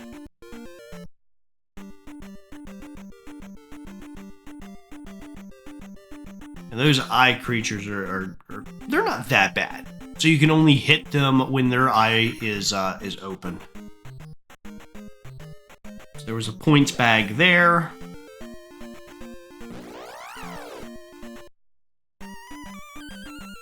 A fairy right here that I don't even think I needed.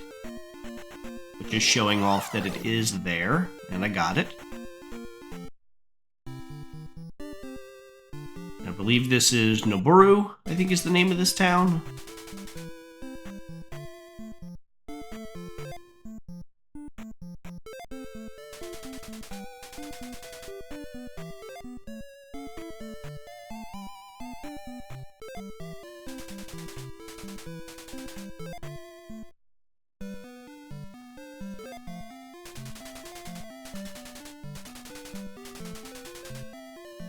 With boots, I could walk on water. So that's a little bit of a hint, because later on we are going to find some boots.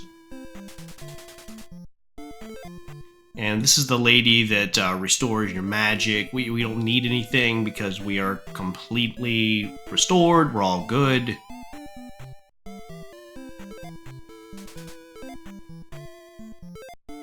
We're actually looking for a woman that's thirsty. So right here, this lady is thirsty, so we need to find this woman some water.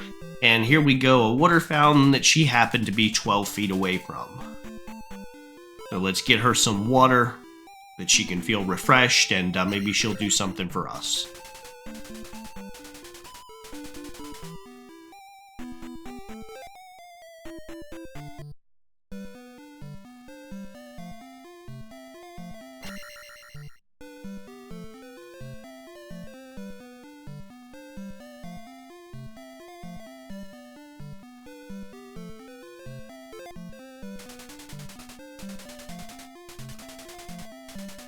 Alright, so for giving that woman water, we now have our sword, so they can shoot fire.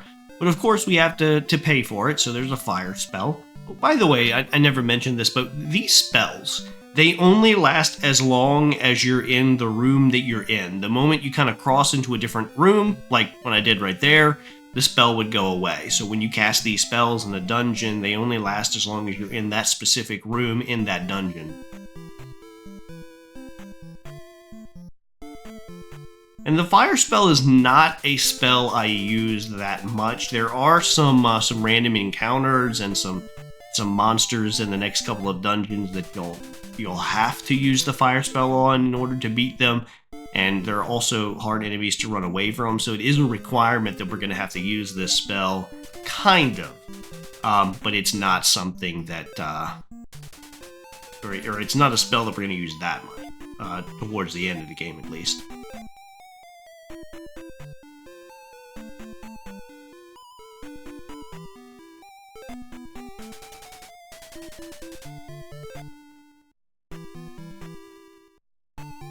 And that lady's the one that I think heals you.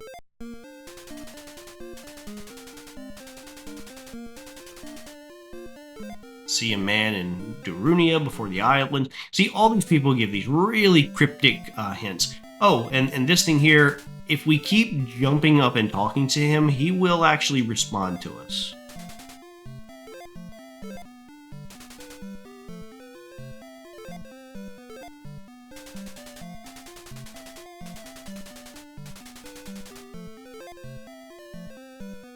Find heart over ocean.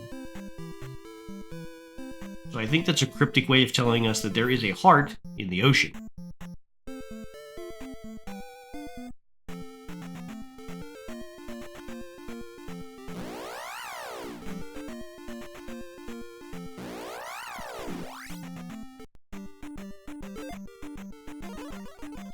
Alright, so these things we gotta use the fire spell in order to beat. And they take kind of like 2 blasts, or 4 fireballs maybe. You only shoot like 2 at a time, and it's like you gotta recharge.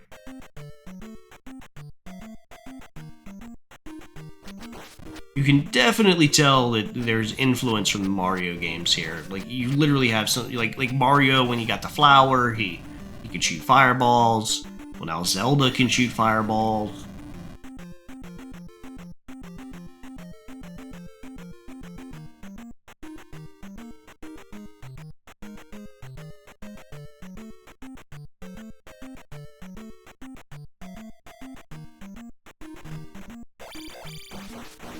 Scorpions you can only damage when their eyeball is open. They were in the last area we were at, too.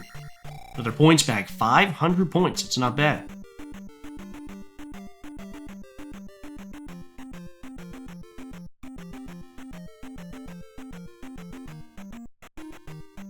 And we will be, I think, level 8 across the board in Magic Life and Sword before we get to the last dungeon.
Alright, this enemy here, so you can block his attacks with your shield, but he does require fireballs in order to damage.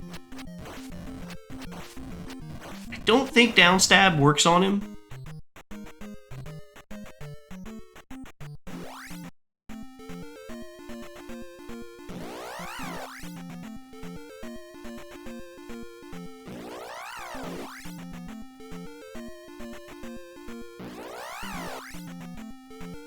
So we're going, or are we going even farther east now? And there is a Link doll here. The Link dolls, remember, just give you kind of like an extra life. And now this is the maze to, or this is the bridge to Maze Island. Now, there are, like, random encounters and random scenes here. I am walking a specific path that's going to avoid the most random scenes, but still get you what you need to get. So this is like a mandatory thing that we got to do here. We got to go up almost to the cave and then fall down.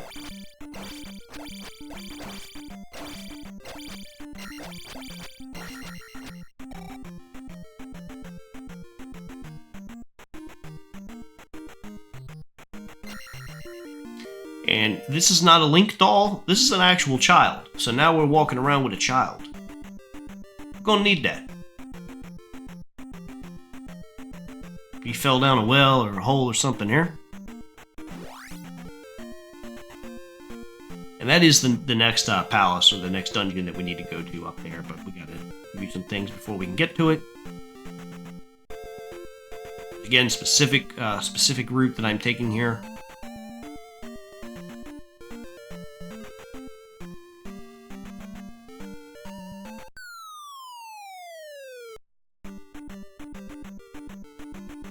And here we go.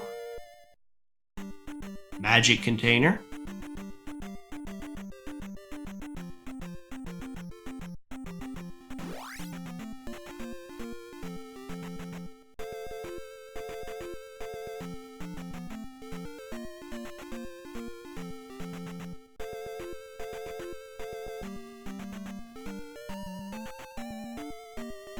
Alright, so before we can go to the palace, we need to go and take that kid to the to a nearby town, and we're also going to learn another move from this town, the upward thrust.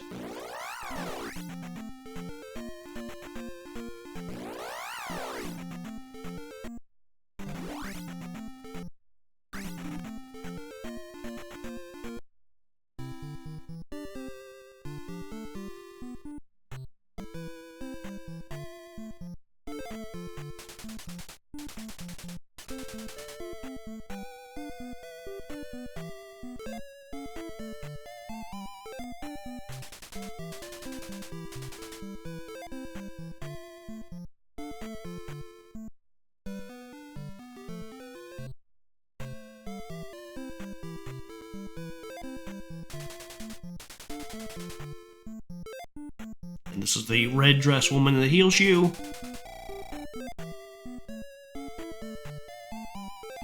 There's the lady, I think, that restores your magic, which we don't need.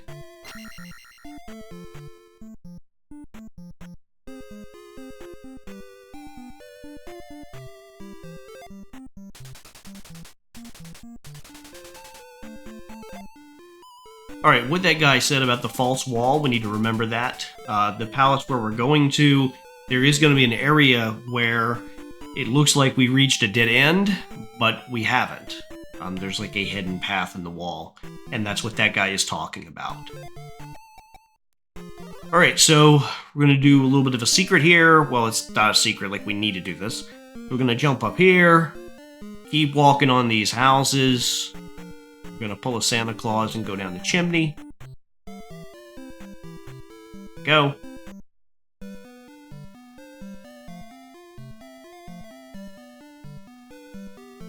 And again, like, not having a guide or anything. Like, being able to kind of figure this out back in the day must have been so miserable.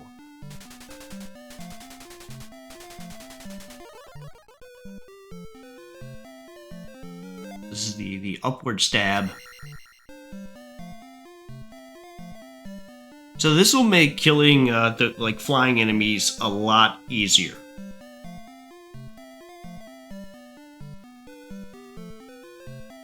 I really wish we'd had that move before we went to the last palace.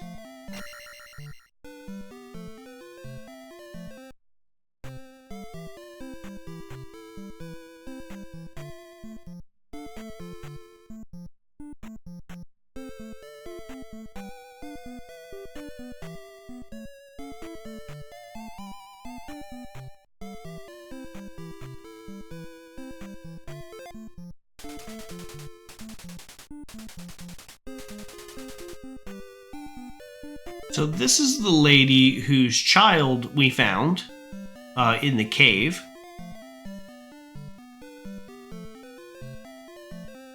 And there's another person living in this town that's going to teach us something else.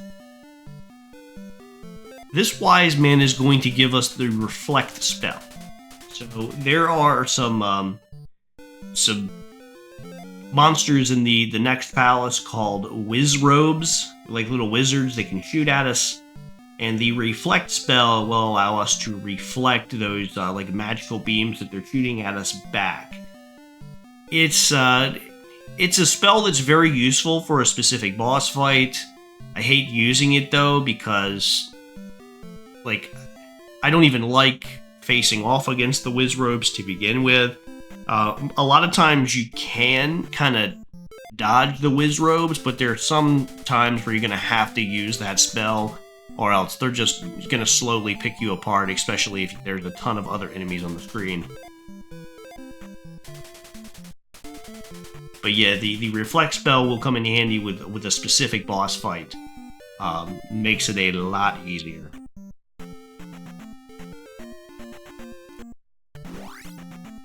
Alright, so now we're ready to actually go to the Maze Palace, so we can head back to Maze Island and start working our way through.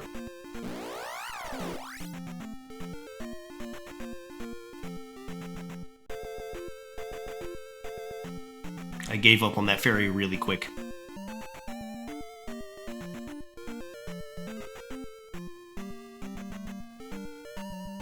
And I think the Maze Palace is probably one of the longest palaces in the game. Definitely the most difficult one thus far. But don't worry, the next couple ones are going to be difficult too. I mean, it really is just a never-ending cycle of increased difficulty.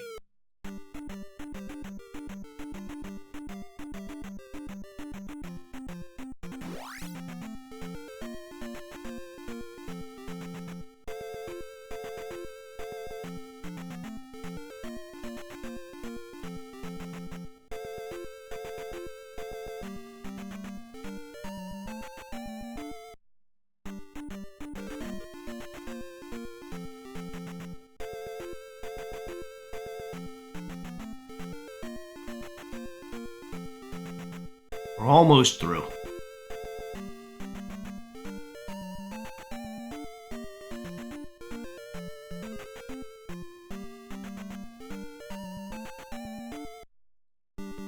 Alright, so Maze Palace. First of all, we can strike that statue if we want, and you got a 50-50 chance of it coming to life or restoring your magic.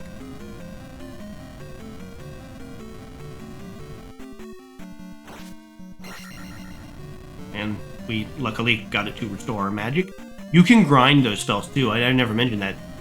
You can keep coming in and out and hitting that thing, and you can keep turning it into a knight and restoring your magic and beating it, and turning it into a knight, restoring your magic and beating it. That is a great level up spot. And you notice our health, our life is actually leveled up to level 7. We got to level up, I think, off screen.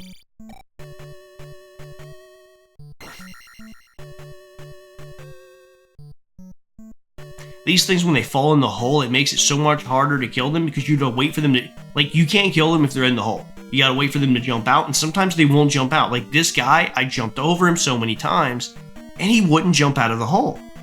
So I just gave up.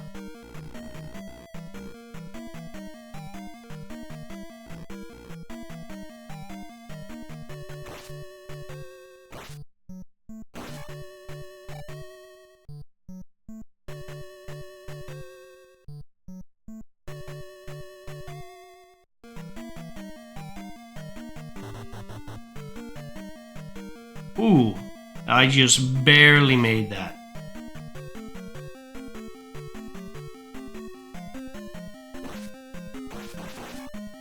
Alright, those, yeah, you can do like the down stab on them. Makes it a little bit easier.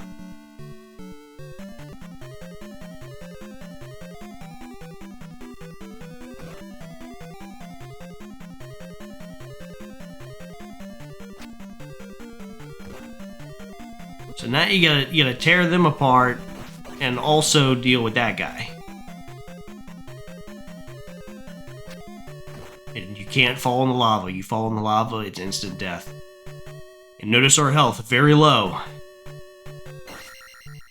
But again, there's a 50-50 chance that that statue could have came alive and turned into a knight. If that happened, I probably would have been screwed right there.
Now, you see there's another statue up there.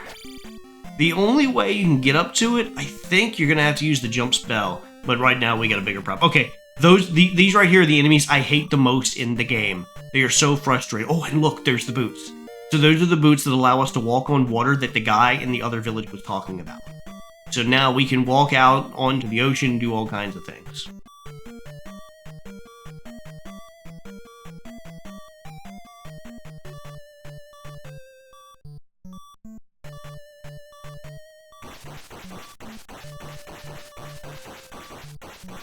Those things are easier to kill now that we have a more powered up sword, but they still do take quite a bit of hits.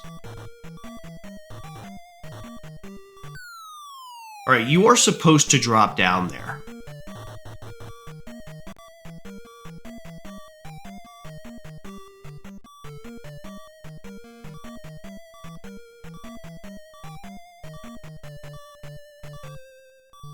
And this is just like the previous section.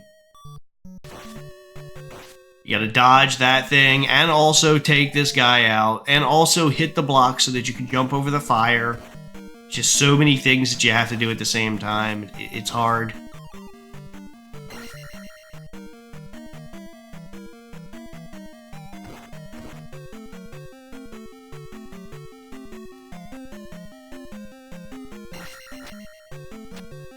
And this guy doesn't seem to do anything, which is interesting. So sometimes the knights come alive or give you magic. Sometimes they don't do anything at all.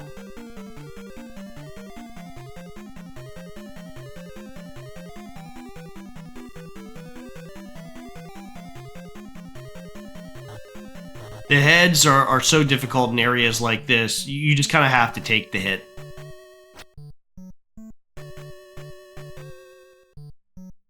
And the whiz robes. So we got to use the reflect spell. You can try to dodge them or anything. They do give some decent XP, the whiz robes, but and they disappear and reappear.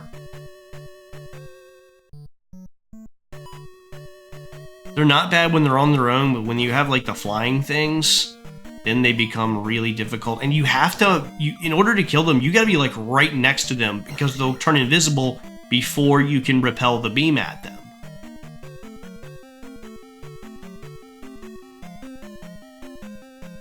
Alright, so these blocks we can destroy, and this is one of them. Like, we had a section in the last dungeon that was similar to this. There's a key down there. It took me so many tries to get that. So, mainly because, look at my health, and look at the other enemies in here. I mean, they're constantly shooting at you, they're coming at you. You have to get down, but then get back up. If I could have done it over again, I probably would have started tunneling in from the right-hand side as soon as I walked into the room with my sword going through, like, the bottom. You know, so maybe if I had to do that again, that would be the strategy. But you saw I went with the stair-step strategy there and was able to get out, but that was tough.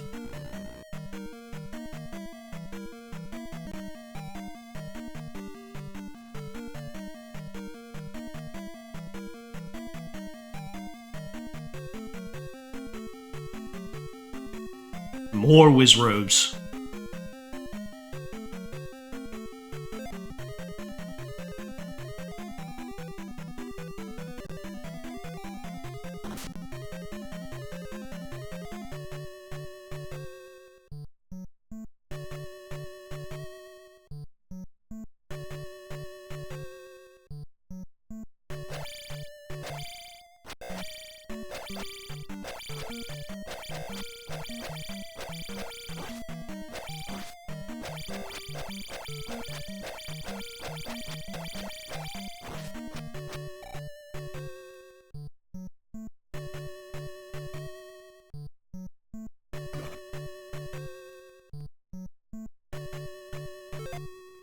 And I am trying to get up there, but I can't because I had to wait for that thing.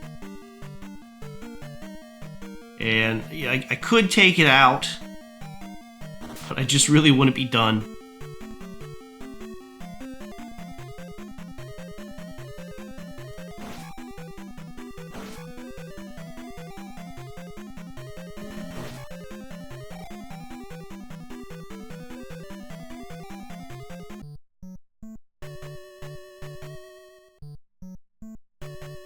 Alright, and we have another one of these sections. This game would probably be a lot more if it was easier. If it was around the difficulty of a Mario Brothers game, I think this would be one of the greatest games on the NES. I mean, it's a good game, but it's just so hard that it ruins how good it really is. Because the way it's designed, how you have to kind of go around and visit people and unlock different, different things to get to different palaces. It's really creative and it's really well done, and it further expanded on the whole Zelda style of gameplay, but it's just so difficult. It just ruins how creative and how good it really is.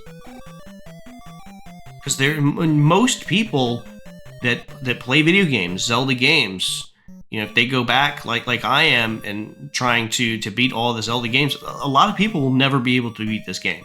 Even with save states, even with rewind, it's so relentless that it's hard.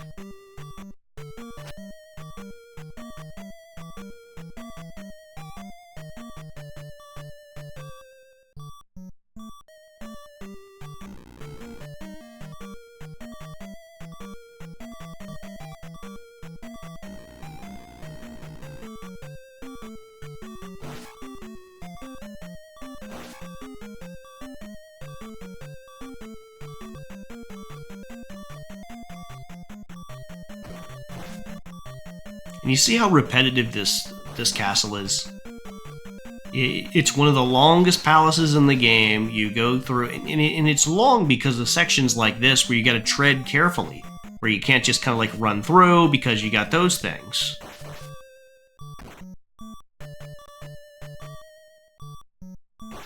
Even speed runs of this game take a little bit longer than you would think. I don't really think this is a game where people, like, I don't think the speedrun community of Zelda 2 is that big. Compared to other Zelda games.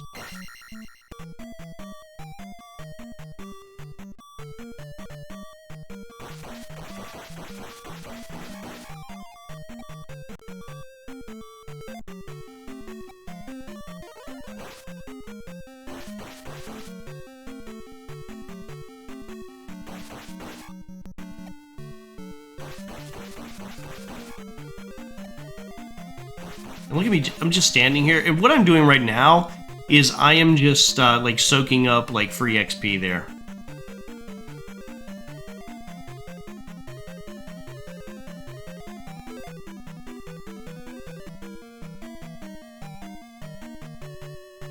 More of those things.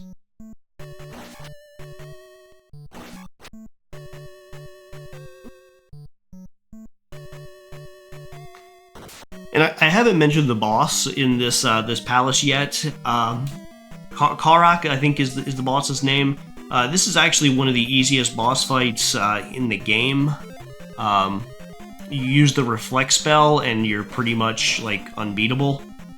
I actually completely forgot about this boss. Like, when I mentioned earlier that the reflect spell was going to come in handy for a specific boss, I wasn't even thinking about this boss.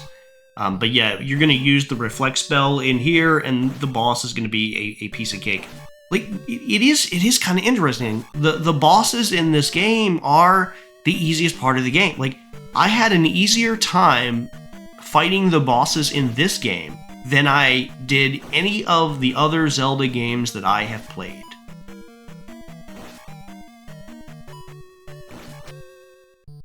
Like, the hardest part of Zelda is not the boss fights, it is, like, the journey to the boss.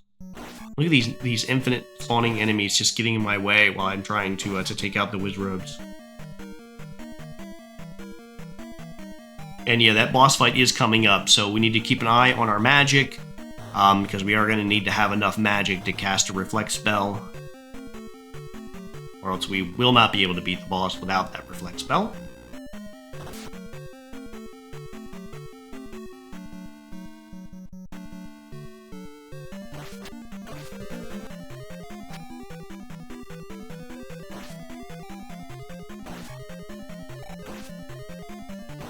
And there were two enemies there side by side. Okay, so there's a magic jar, but you saw a points bag up here. So I'm going to use the jump spell and then get the points bag and then restore my my magic for the boss fight. So we get up here, we get the points bag, then we're going to restore our magic.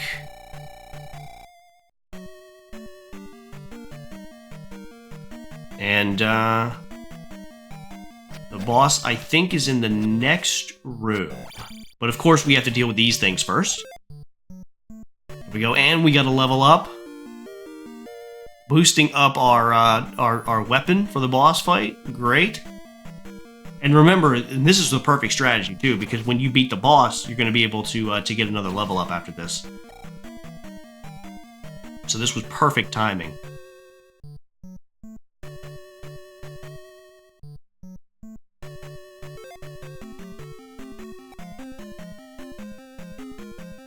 Alright, so the boss is in the next room. I use the shield spell to reduce damage taken to me, and I'm going to use the reflect spell. And really, we're just going to kind of get in the corner over here and reflect the spells back at him. And it's a slow process, but it will take him down. We might have to heal, but, like, this will work. You see, he's almost dead already. And he's dead. Yeah, that actually wasn't as slow as I thought it was going to be. Sometimes you will wait a little bit longer and you might have to heal. But you saw we got him.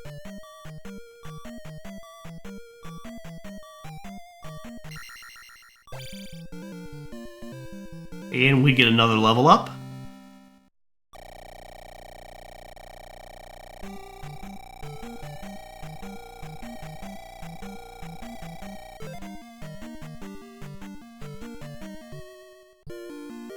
And we're gonna go with the magic boost, so we got 7 magic, 7 life, and 6 attack.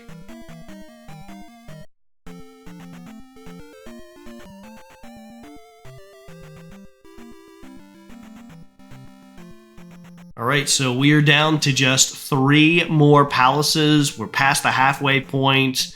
We're actually almost 2/3 of the way through the game if we want to get really technical.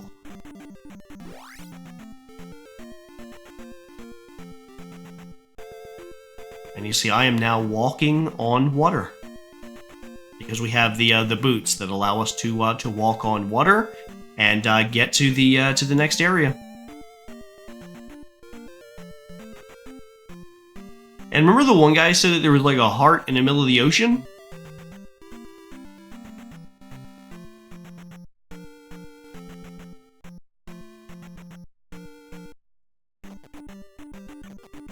Well, keep walking here. Can I get up there without using the jump? Running start. Ooh, try it again. Running start. There we go. And there is our heart container.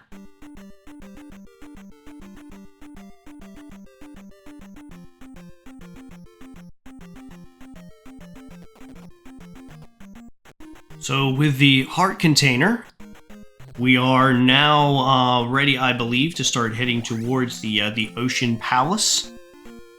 The Ocean Palace is about the same size as the previous palace we went to, and you'll see me kind of walking back and forth. There is a specific path in the water that you have to walk on, so it is a little bit difficult to kind of figure out.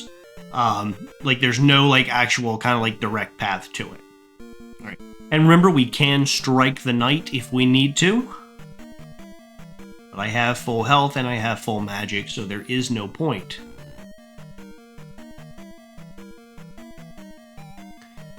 So let's see here.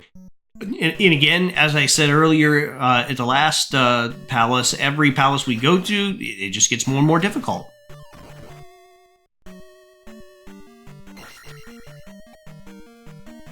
These guys aren't that bad.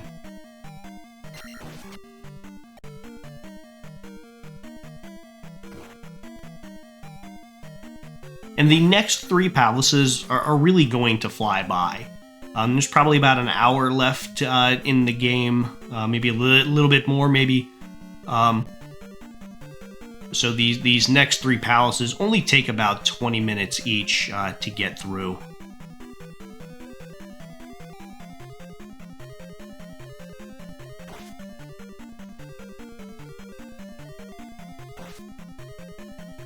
And we are getting close to having maxed out, so the sword, we still need to kind of level up, but magic and life only need 1 more level before they reach their max.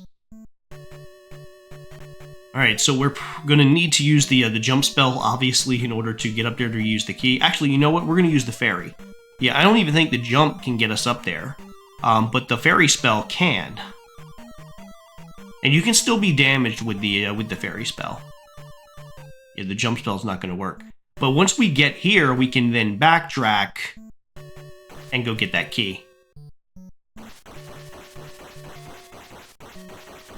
Again, it still takes quite a bit of stabs to take that thing out, but they're getting easier. Oh my god! And remember, they respawn infinitely. We just need the key.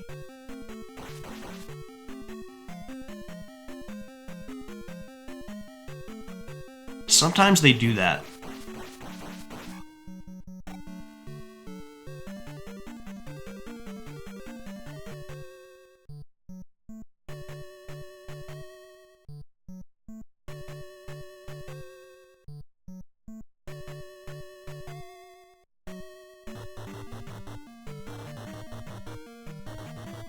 This is a lot harder to look in terms of timing. I wouldn't recommend going for that points bag. I got very lucky with it. You can see that the floor came out from underneath of me.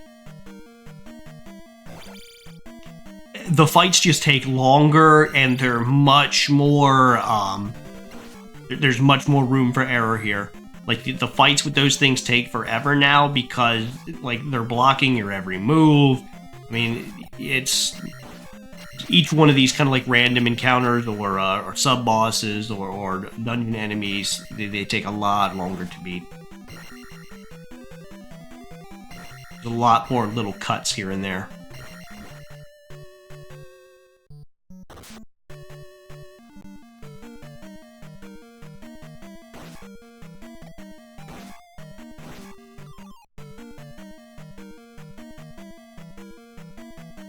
Now we want to be at about we want to get the 4,000 before we beat the dungeon, so we can get 2 level ups here.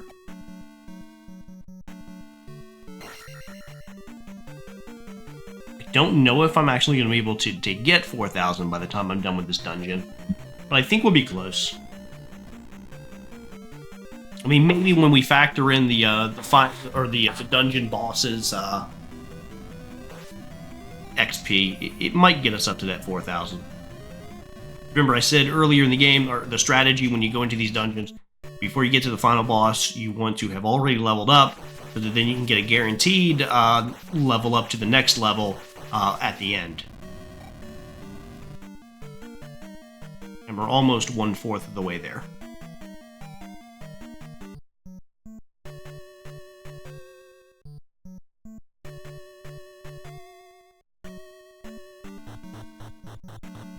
Alright, so we can jump on top of those boxes to get up there to get the key. You can also use the fairy spell. I mean, again, the game is very open-ended in terms of ways that you can do things. I mean, technically, I guess you don't even need the jump spell. You could have just waited there, but that thing that was flying around would have become a nuisance. Now, we can kill that with the jump spell and our, you know, being able to do the up stab or stab upward. We can take that thing out if we really wanted to.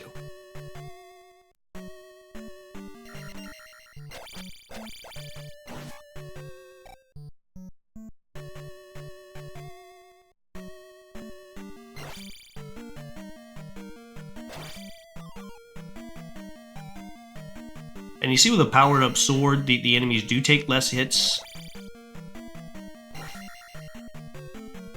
But they can dish out plenty of damage before they take those 2 hits if you let them.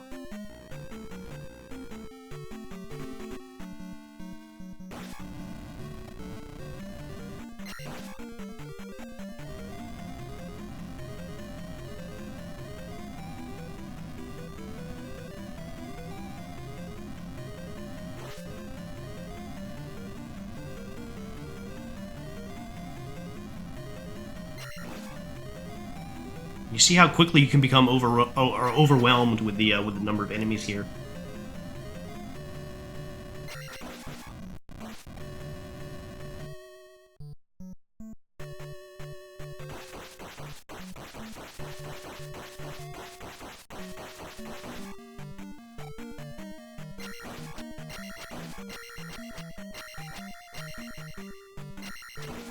Right, and I believe there's a points bag right over here. But you have to time this, like, exactly, or else you don't want one of those blue things to drop down while you're going to try to jump up there. This requires perfect timing here. Whoa! Maybe like when it's about halfway, go for the jump. And we got it.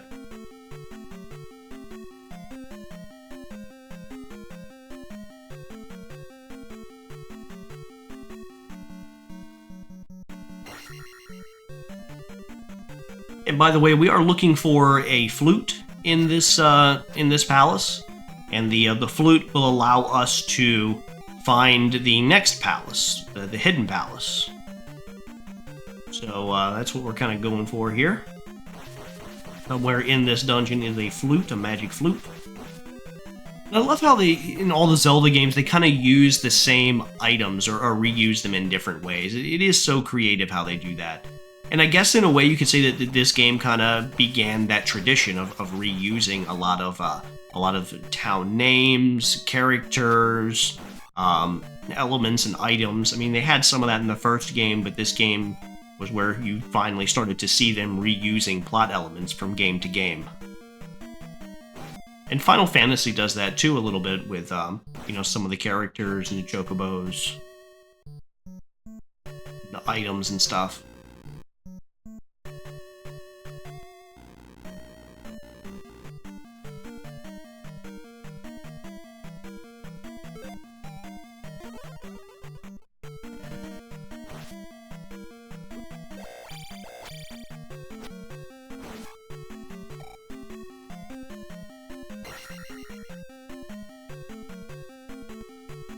Now, if you remember, one of the guys in the other town told us to kind of watch out for a wall that we could walk through.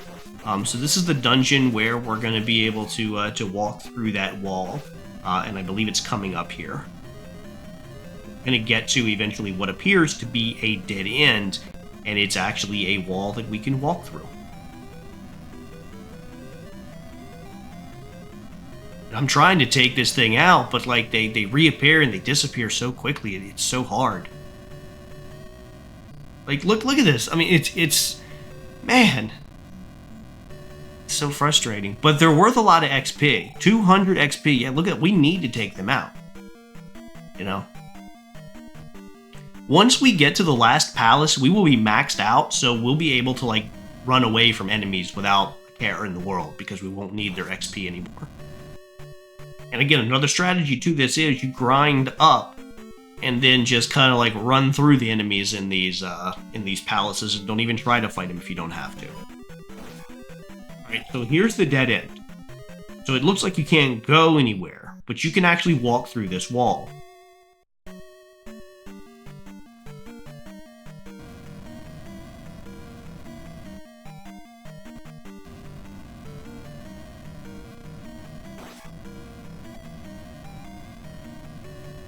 So we've got another one of these sections, and look at all the stuff they throw at you. You get a points bag. Whoa, look, and they're just appearing just right in the middle of the elevator. And I think we're getting close to the flute.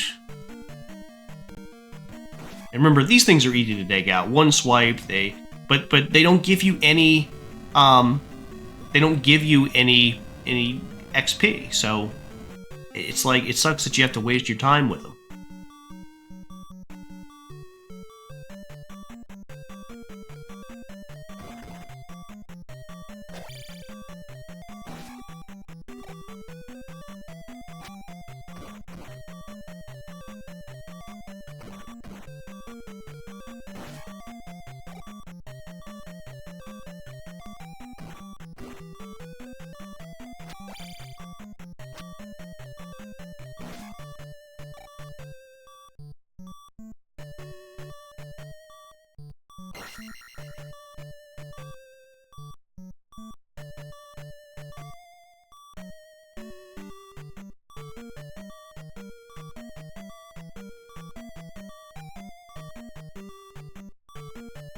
So we've got a key, and I believe that key unlocks the room to the flute that we need to go to.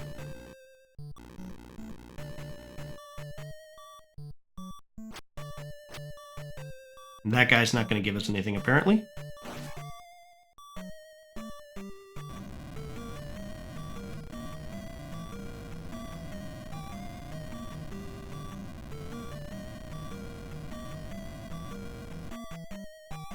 And you'll see I'm very low on life, but I haven't used the life spell yet, and I've got plenty of magic that I can use it, so I'm not that worried. It's just slow getting through this area because you have to watch out for those guys and how their fire moves and everything.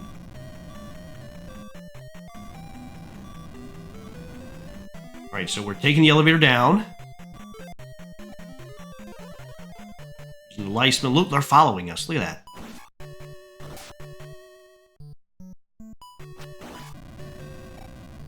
You see, he jumped up right there while I was taking out the dog's head. In that room, when it gets like that, it's best to just kind of run through him and get through that room as quick as possible. Take the hit.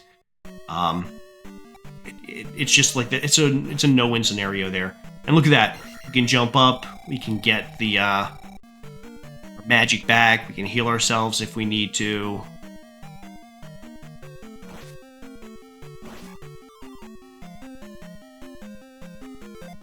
We can use that life spell. Now we can also restore any magic that we lost.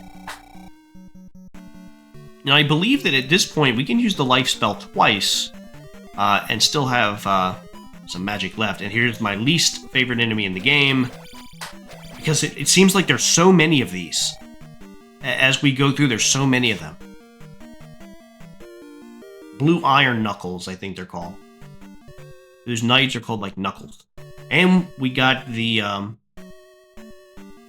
flute now. So now we're looking for the boss. So we got the flute. We also got half the XP that we need to level up.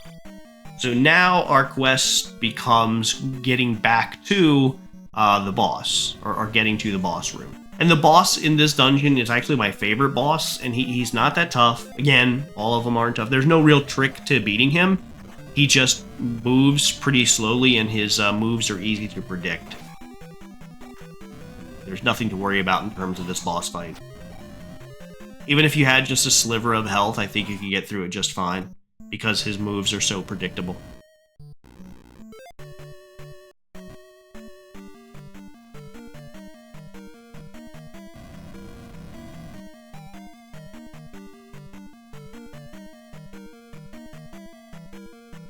And we're walking back through the false wall again, because the boss's room is way on like the other side of the palace. So there's a lot of backtracking, but luckily most of the enemies don't respawn.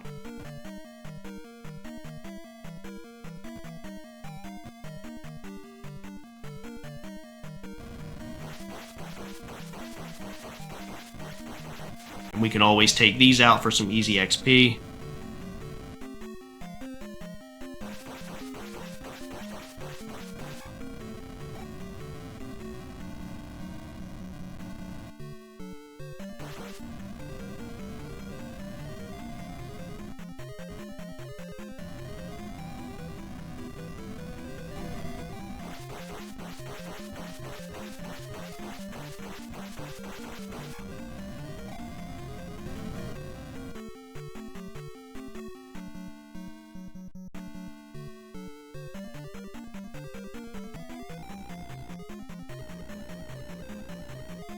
So I think we're past the halfway point in this particular dungeon.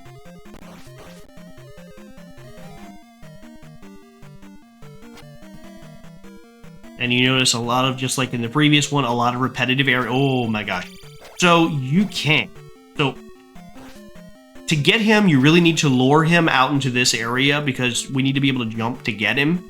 And you see there's a ceiling here. Now we can kind of like use our upward stab to kind of make ourselves more room, but it's easier to just kind of lure him out here and fight him.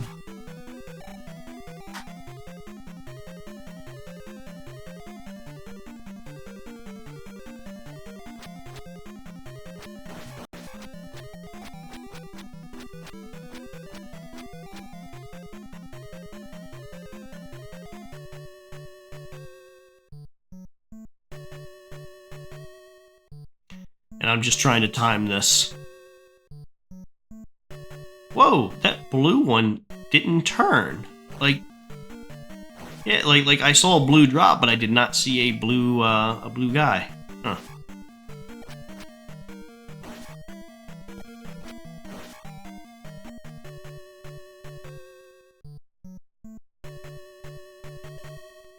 I might have made an edit there, that's why.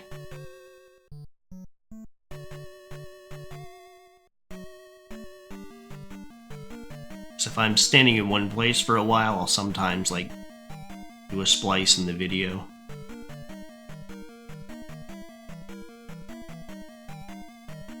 That was easy.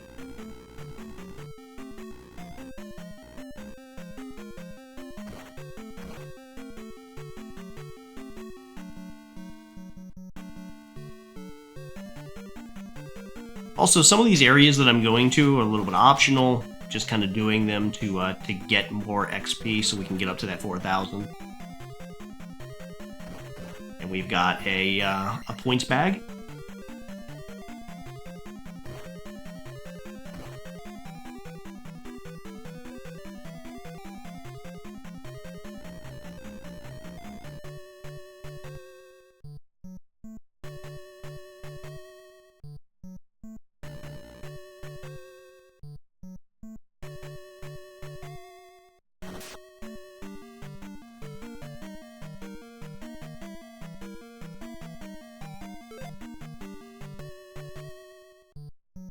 These guys aren't that hard to take out, those ones that throw stuff at you.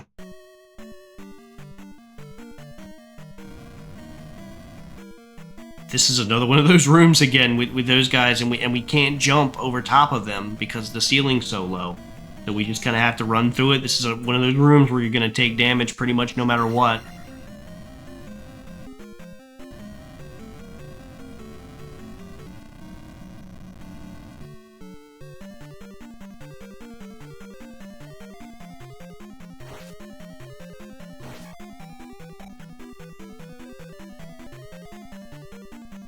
I think there's a key at the very end of this room. Maybe it's the next room. Nope, it's this one.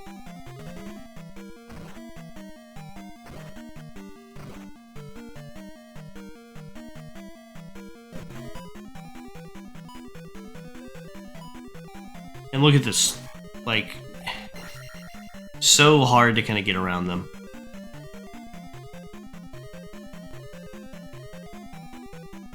Alright, so we are getting close to the boss here. We still got a few more things to do. I'm debating whether or not to go up after that guy or just take my chances. Because remember, I want to get 4,000 XP before facing the boss. Trying to time things.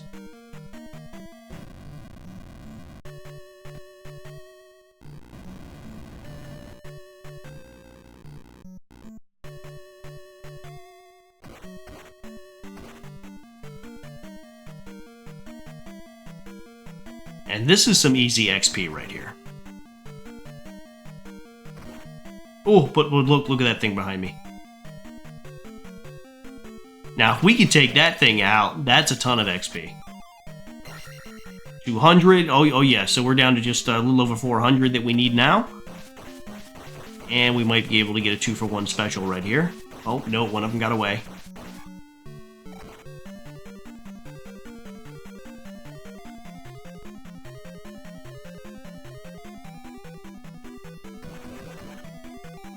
And how much is in this? 200. Oh my gosh, we're so close.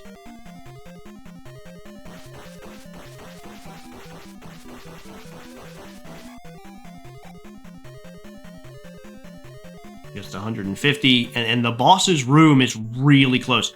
So we could probably farm right around. I mean, at this point it doesn't matter, because when we beat the boss will give us enough XP to get up to 4,000 before we even get to get that XP bonus at the end. And that, oh my gosh, like 85 more. I think the boss fight is right after this. Okay, there we go. Perfect. All right, so we'll go with the life level up. So we're at max life. And we'll get another level up as soon as we beat the boss, who again, not that tough, one of my favorites. We have plenty of magic, so a shield would be a good investment. I don't think... So, like, basically the strategy here is he shoots that thing at you, and you just run up and hit him, and then run away. You run up and hit him and run away. That's pretty much all there is to it. Don't do what I did and jump on top of him. You just need to run up to him. There's no real, like, strategy here. You just run up and hit him. I'm getting hit, but I can use the life spell if I get in trouble. He's 3 away. Alright, you see I'm very low now on health. He just needs 2 more hits.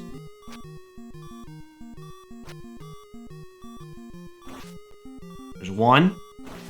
And 2. We're good. He's done. The palace is done. There's the key.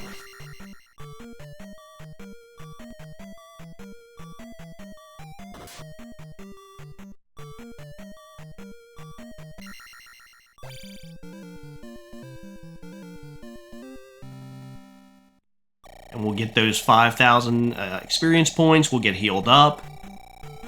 And we could fully max out our magic or we could go the next level up with the sword. Oh no, I guess we have to do the sword because the magic takes 6,000.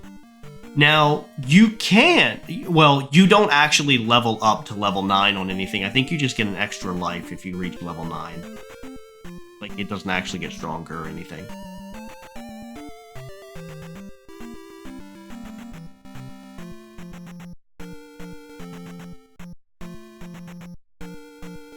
So, now that we have the flute, we can actually access another part of Hyrule.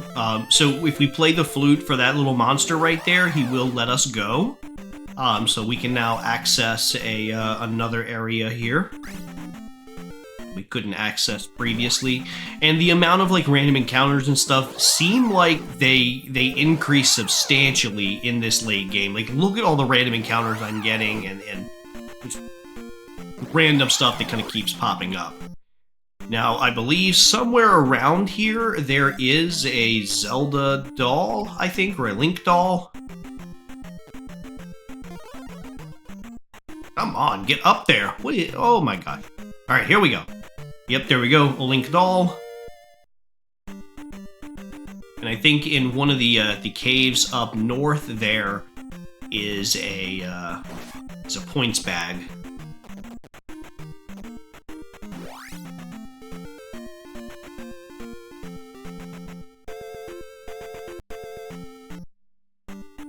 And remember, when you're going through like that swampy area, your character slows down, so you're more likely to get random encounters. The red eye guys can be annoying, but they're not that bad.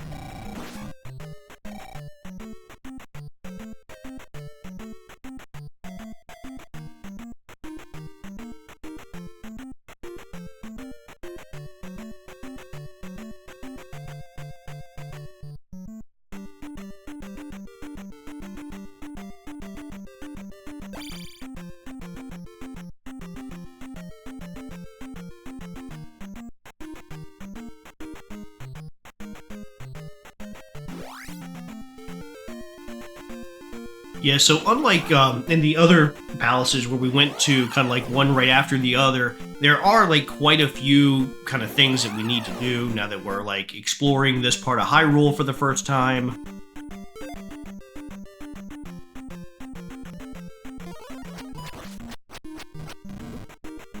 And I really hate those things.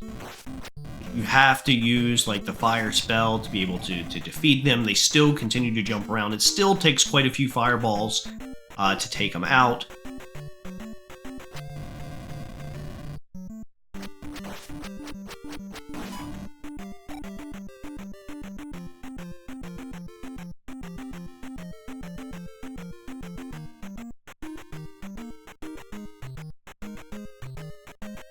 That was close. And I did actually go back because I wanted to beat him for the experience points, because he does get 150 experience. Alright, so we can chop down trees with our sword, which most people that play the game don't even realize. And there is like a little hidden area that we're going to go to here. There it is. There we go. So it's kind of tricky to get to. You got to be standing kind of beside the village and then swipe your sword and then kind of walk into the village. But we will find the hidden town of New Kazuto, I think is the name of it. New Kazuto.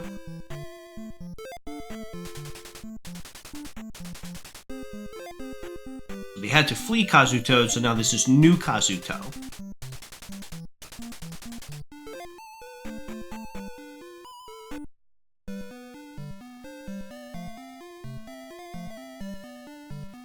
Alright, so, We talk to this lady here. You know, there's a secret at edge of town. We're gonna go downstairs in her house, though. We're gonna find something interesting here. In her basement, she has the very last magic container. So I believe we have all the magic containers in the game. And once we level up our magic, we will be at max magic at this point.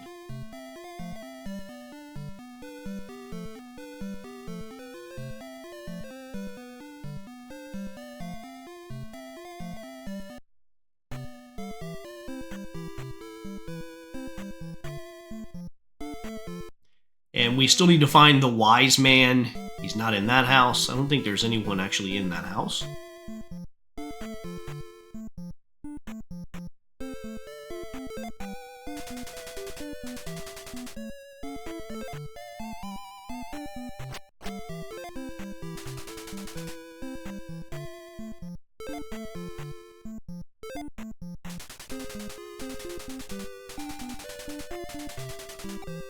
So the old lady gave us our her special medicine there to heal our magic, but we already had full magic anyway.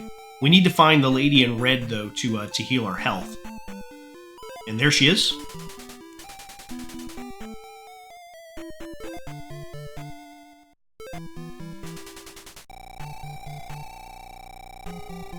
So she does her whatever she does in there and fully heals us up.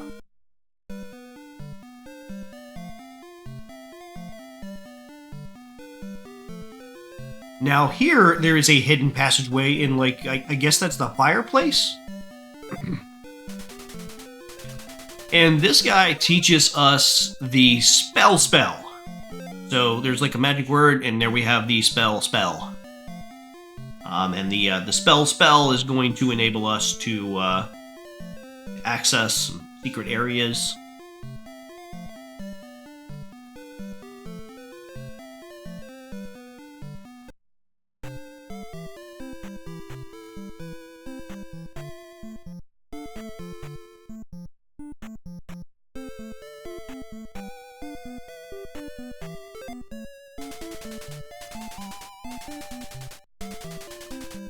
So he tells us call for help at the 3 rocks there.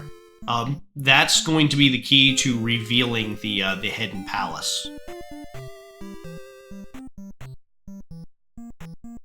Alright, we are at the edge of town, and I used the spell right there, and now you see this giant thing that has appeared before us.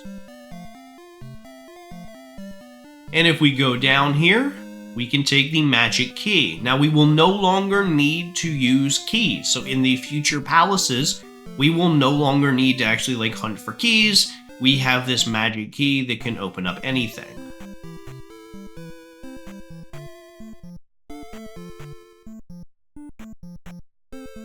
And I believe that's everything we have to do in this town, so we can start heading towards the hidden palace. And remember, we're going to be looking for 3 rocks.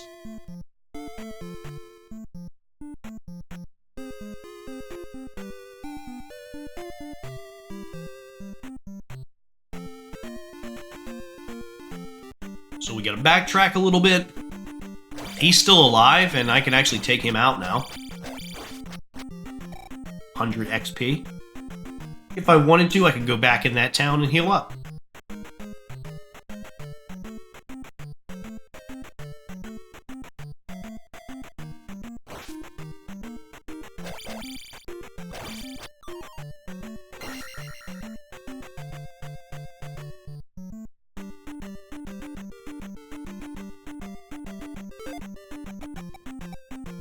Alright, so I'm going to use the fire spell here because these guys can only be taken out with the fire spell. It was close to, he was about to jump on me there.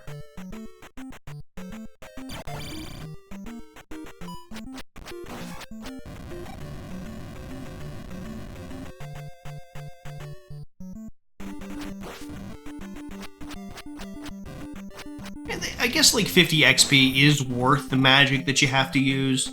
You only have to use the fire spell 1 time in that entire cave and you're good. So we're going to work our way south here. So we come to the legendary 3 rocks. And I believe somewhere over here there's a Link doll. Oh no, the heart piece! Okay, yeah, the heart piece is what we were looking for. The heart container, that's it. That is the 8th and final heart container. How about that?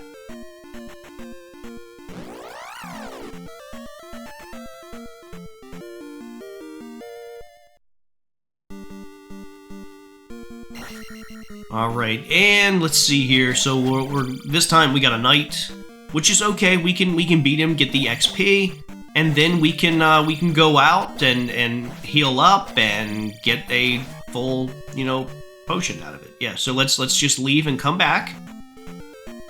And I gotta use the spell again. So when you leave the hidden palace, you gotta use the spell again or you gotta play like the flute again. Which basically all you do is you stand in the middle of those 3 rocks and just you hit one of the buttons. I think it's the A button, and then the palace just appears. That's all there is to it.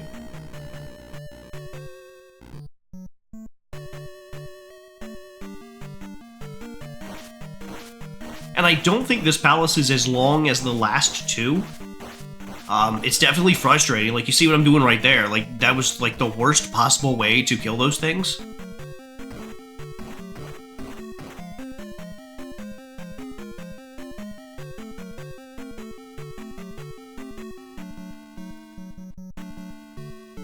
Oh my gosh.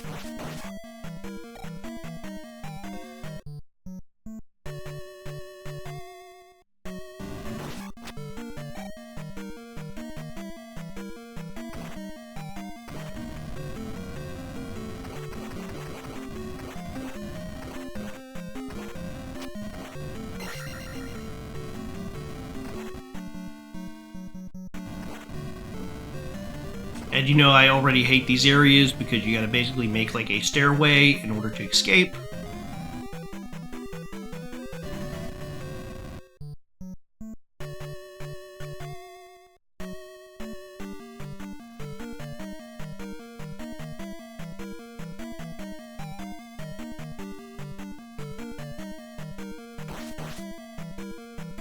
Now our goal here is to hit 6,000 before we get to the boss, which we should be able to do no problem. So we will be maxed out by the time we're done here. So we're going to get the 6,000, we're going to upgrade either our sword or our magic, and then as soon as we beat the boss and we put the gem in whatever that thing is, we'll level up again and be at max level for the final palace. I'm going to use the reflect spell here. Take them out.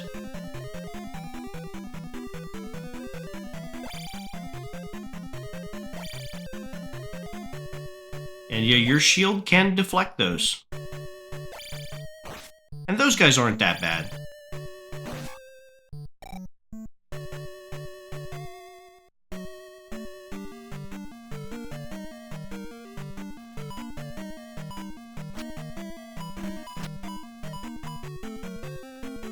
And that was kind of funny, how that just happened.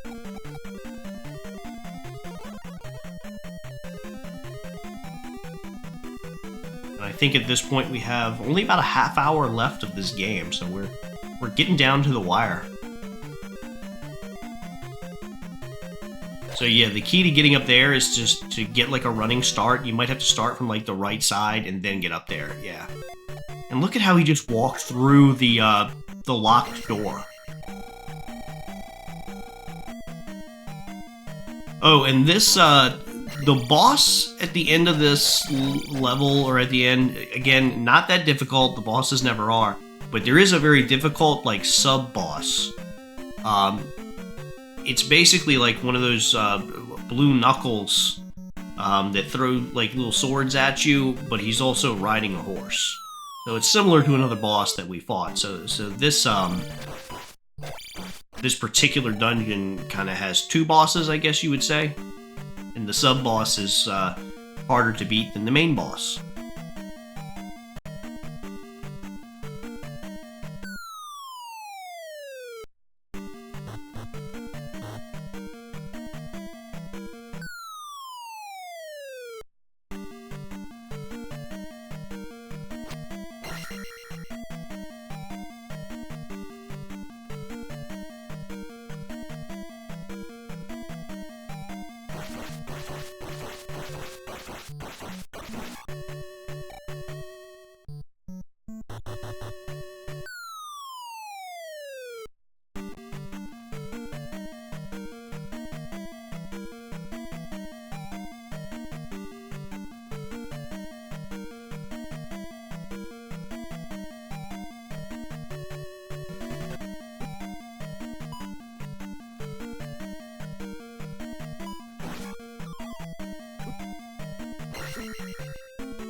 So this area isn't that bad. You just gotta be really careful how you swing your sword because you want to kind of create steps so that you can kind of like jump up. You can always use your jump spell, but I try to avoid it here. I think I end up messing up here, and I get to a point where I'm like gonna have to use it. Because even if I can make my way over to the left, I'm not gonna be able to kind of jump up there again. Now, if you get kind of stuck like I did, you can leave the room and come back, and all of those boxes, which is what I did right here, all of those boxes will like respawn. So if you box yourself out, I guess, you can just, again, leave the room, come back, and everything will be back to normal.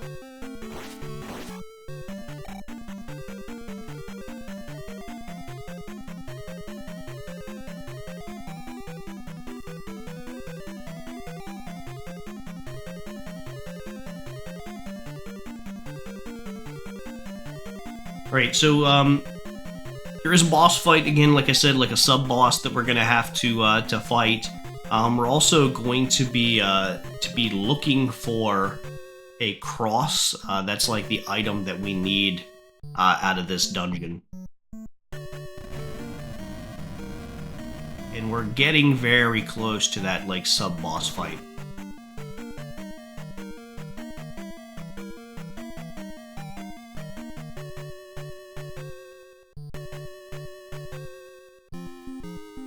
Alright, here we go. This boss is annoying. It's very similar to the boss that you fought earlier, except he's like shooting spears and stuff at you, and I don't think like jumping on his head is going to work this time. Once he falls off his horse, I don't think that like jumping on his head is going to work. He's going to jump off his horse like any second now. Like the first part of this fight's pretty easy. You can take down quite a bit of his health doing this.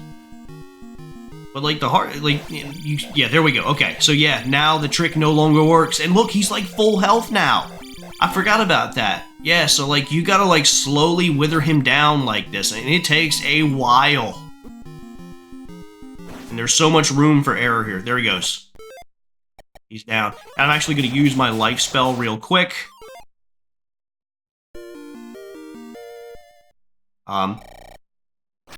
I used the life spell because I wanted to use that because I knew I was going to power up my magic, so my magic was even if I used up all my magic, I was going to get magic back.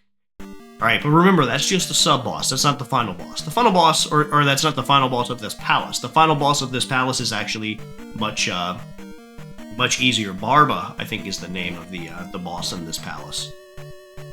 Much easier than the sub-boss that just fought there.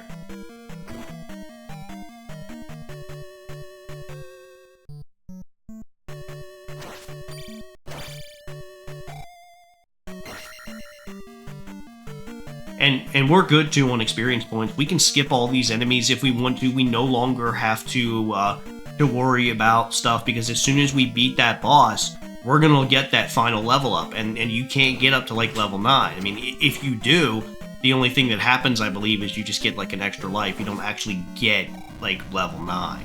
Like your attributes don't actually increase.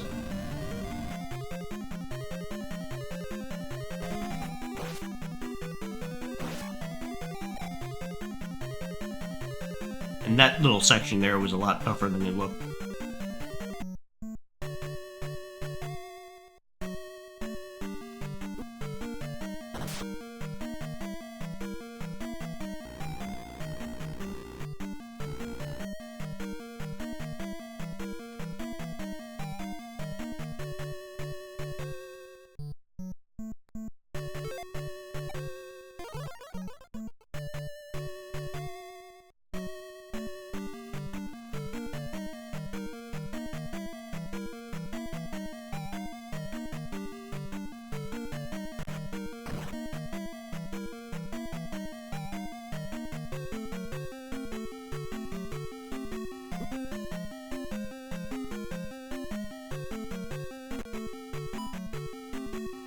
So we're kind of on the hunt now for the boss. I think that's the last thing we have to do here. I think we've kind of got everything else that needs to be done. I know there's some like XP bags. Oh yeah, so like in order to get to him, you have to fall through. And yeah, so like you keep falling. There's tricks to getting to him. You fall through this room, fall through that room, unlock a door. So it is kind of like a maze to kind of get to where the boss is.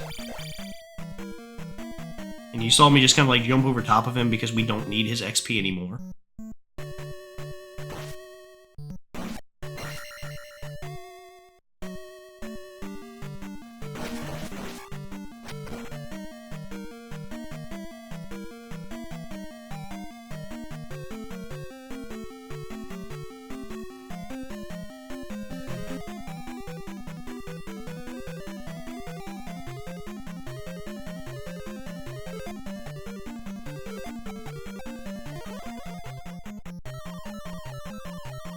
And yeah, I think the only way to get across here is to actually use the fairy spell. I think that is literally the only way you can do this.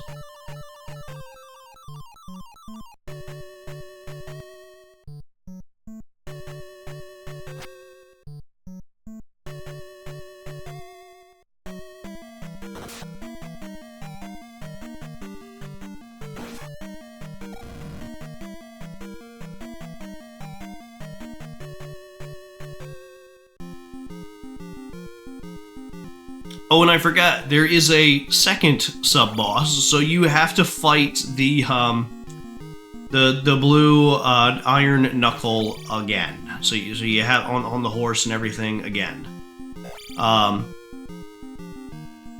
Yeah.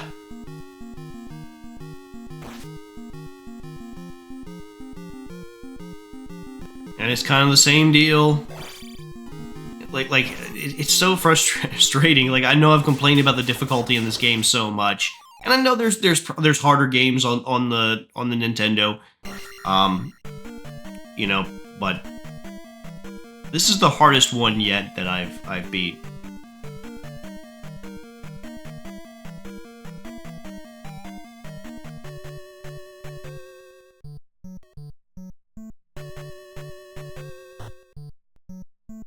Now, if you continue going that way, there is a Link doll. I decided not to get it because, number one, I didn't need it, and I didn't want to deal with all of the, like, I was low on health, low on magic, and I knew that the final boss was coming up, so I decided not to actually, like, try and get it. I wish I had, because I think I could have probably gotten it. He was guarded by, like, 3 of those, like, iron knuckles, so, and it's actually known as the hardest one to get in the game, but I just didn't go for it because I didn't want to take any chances. But this boss is pretty easy. When he pops his head up, jump, hit him and run. Pretty straightforward. You just jump on him, hit him and run. it's a slower boss because you gotta wait on him, but it's no big deal.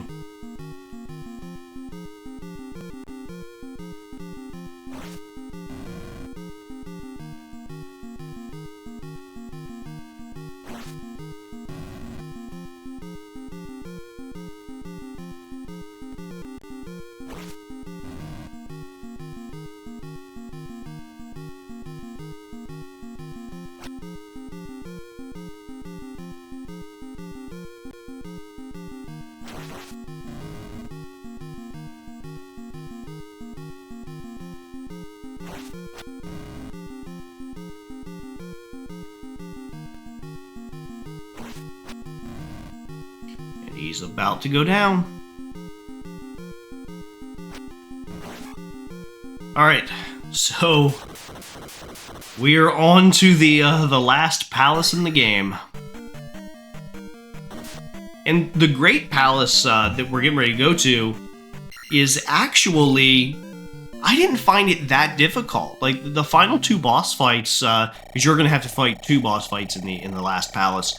I didn't think they were that hard, and I didn't think the palace itself was all that challenging. This palace right here is probably the most challenging one in the game. And we're about to max out here. But we're going to now have a fully upgraded sword. So we are now done with the Hidden Palace, and almost done with the game. Okay, so there isn't much for us to do. We have another town we can visit, but this town has been, like, overrun. So there's, like, enemies here, and, not exactly a very safe place to explore. And when you read the signs, you can still get hit. So that's the original town that those, people in the previous town, were from, but they left because it was overridden by monsters. So we'll go and check this place out. Not much to do here. But even though the town is abandoned, there is still a guy who's going to give us a thunder spell. The thunder spell actually uses more than half your magics, like 64% of your magic there, to be able to use that. And the thunder spell, it can instantly kill a lot of enemies. There's some enemies that will survive it. It's like the equivalent of getting 2 hits with the sword. So you can go, if you use that in a room where there's a lot of enemies, they'll all instantly die. But the main reason why we need that thunder spell is we need it to beat one of the bosses at the palace. You need to, when you go to face the final boss at the second, because there's 2 final bosses technically in this next palace, you want to make sure that your magic meter is at full, because you're gonna have to cast a lot of spells back to back, and you're like it's kind of like you don't have a choice. Like, you're gonna need to use a bunch of these spells in order to beat these bosses, because they are pretty tough and almost next to impossible without using them. But when I say tough, I mean, like, if you're not using the spells. If you're using the spells and doing what I do, it's going to be relatively easy. Like, the final boss, there's nothing to be scared of. In fact, Dark Link, who is the legitimate final boss in this game, there's a very easy, extremely easy technique to beating him that, like, you don't even really have to do any, like, tricks or anything to do it. Like, it's that easy. But we are making our way to the final palace of the game. And we can avoid enemies. You don't need to, like, fight them all. We do not need any, like, XP. We are good on all of that. It is just simply a matter of getting to the palace. Now, I guess the only reason why you need to kill enemies is if you literally have no choice. Like, they're just destroying you. You can try to also kill them and hope that they drop a, hope that they drop some magic. I was really hoping that there would be a knight here that I could hit and get magic back, but there wasn't. So I was really disappointed here walking into this palace. And the palace is huge, but there's no locked doors. And most of the routes in this palace, you don't even have to go down. Like, a lot of the stuff in this palace, you don't have to actually do. There's a lot of, like, dead ends and stuff. I'm gonna maybe explore more than I really need to. Just to kind of show off some things. But like, it's huge. It's a huge map if you, like, look at it online. And it's very intimidating, but it's actually not that bad. I thought that the last palace we went to was much more challenging than this one.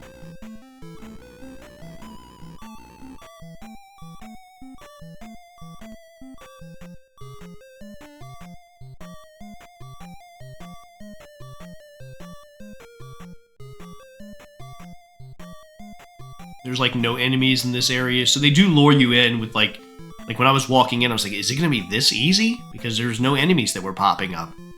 And then all of a sudden, they showed up. He's not that bad.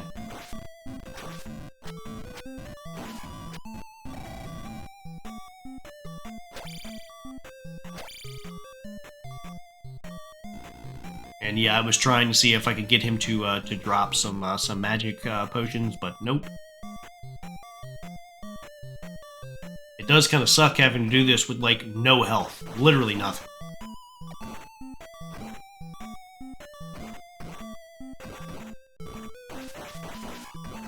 And those seem to infinitely spawn, but I've heard that if you kill enough of them, they will stop spawning. I don't know if I can confirm that, though.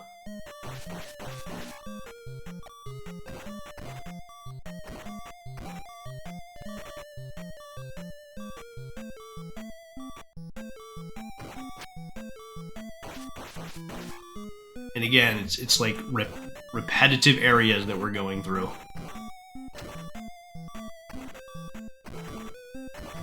But there's only about 10 minutes left of the game.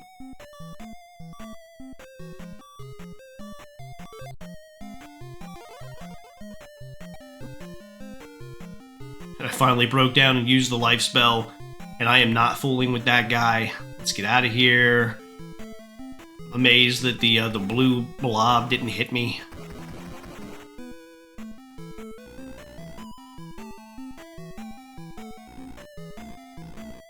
Now there is, like, a section that you gotta, like, walk through here. So that's why I'm, like, hugging the left side of the screen, trying to find out where I'm supposed to go, and I went too far, so some place I missed it. I think it's on the previous screen. Right there.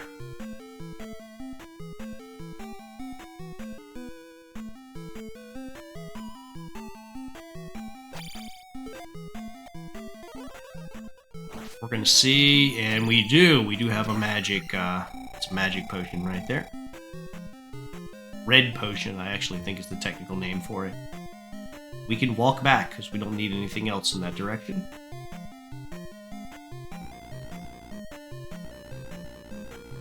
And I think we're coming up on a new enemy, the King Bubble.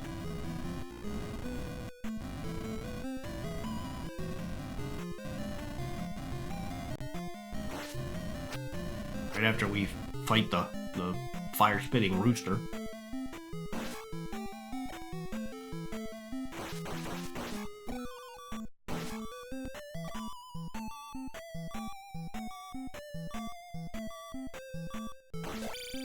Oh, there we go. I can use another life potion.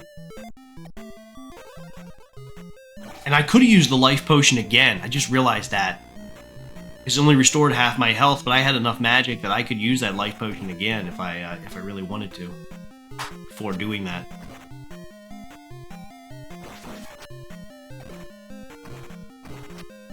I was so used to the whole game only being able to use it once, didn't realize at full magic you can use it twice. Oh my. Most hated enemy, and in this situation, you had to beat him. And look, my life is just back down to what it was. I'm back to square one now with my health.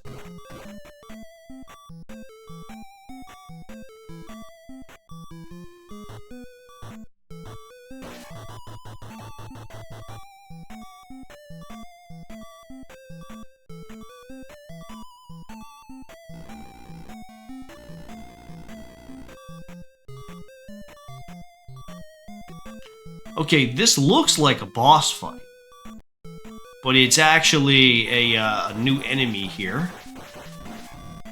The King Bubble. Not that much to worry about. Neither is this thing.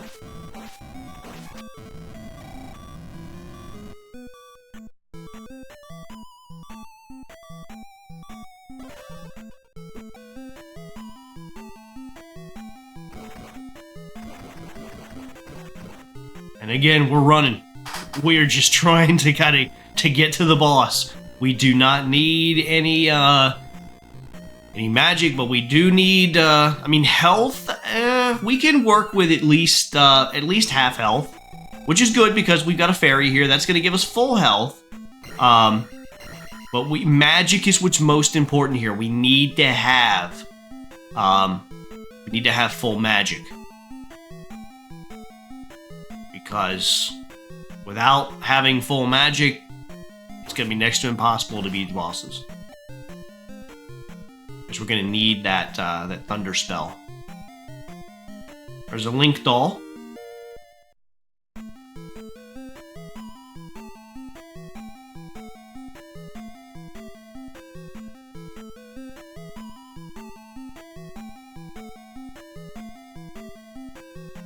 Those things remind me of the slimes from the Dragon Quest games, and we're getting ready to meet like a king slime in a few minutes.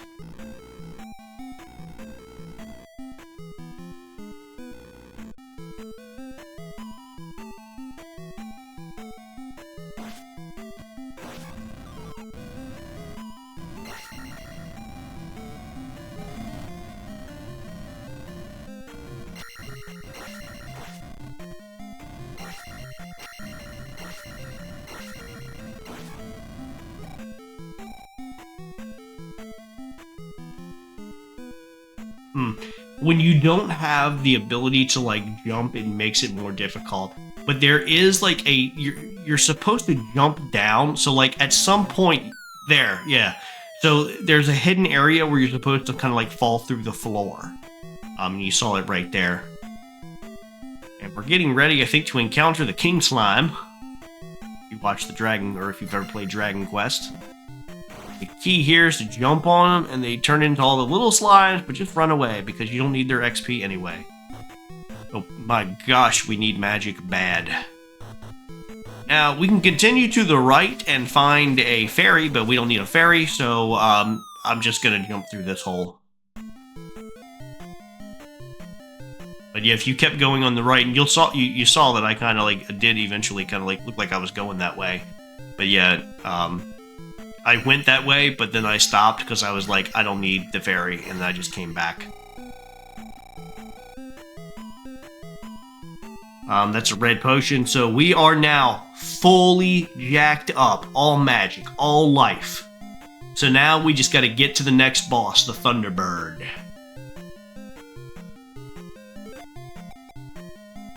We're gonna activate the shield. We're going to activate the jump, because we're going to have to be able to jump up and strike him.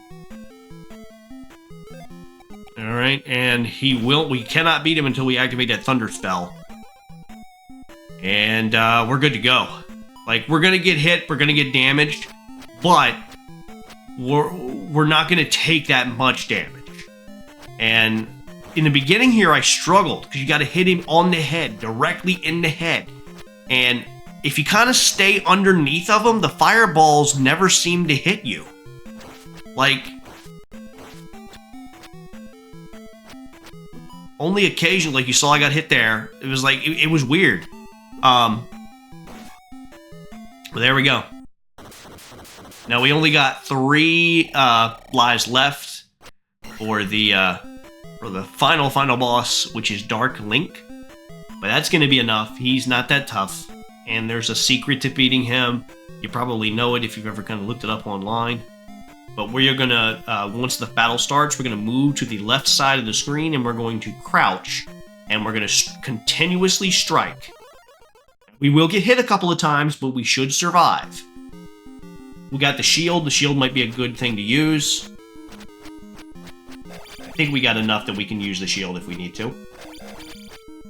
But yeah, we're just going to continuously strike, and we will eventually hit him. He'll get a couple hits in on us, but we should be good. And I'm going to use that shield to, you know, savor the little bit of health that I got. But we got him. He's one more hit away. That's it. We just beat Zelda II, The Adventure of Link.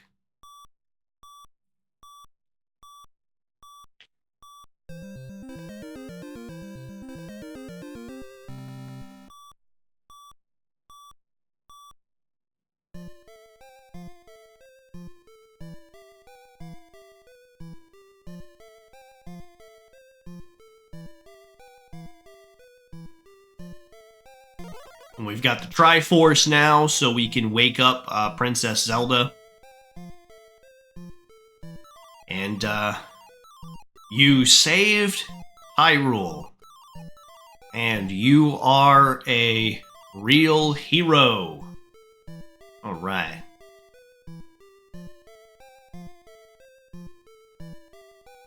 So again, I would not necessarily recommend playing this game unless you're trying to beat every single Zelda game.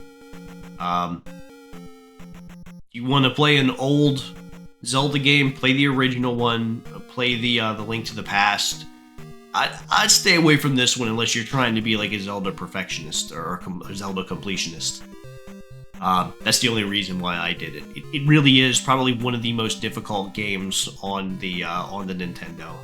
I know it's not the most difficult. But I would say it's definitely up there in the top 10, at least, that I've played. This is definitely the hardest game I've ever beat. And I use save states, so can you even really say that I beat the game?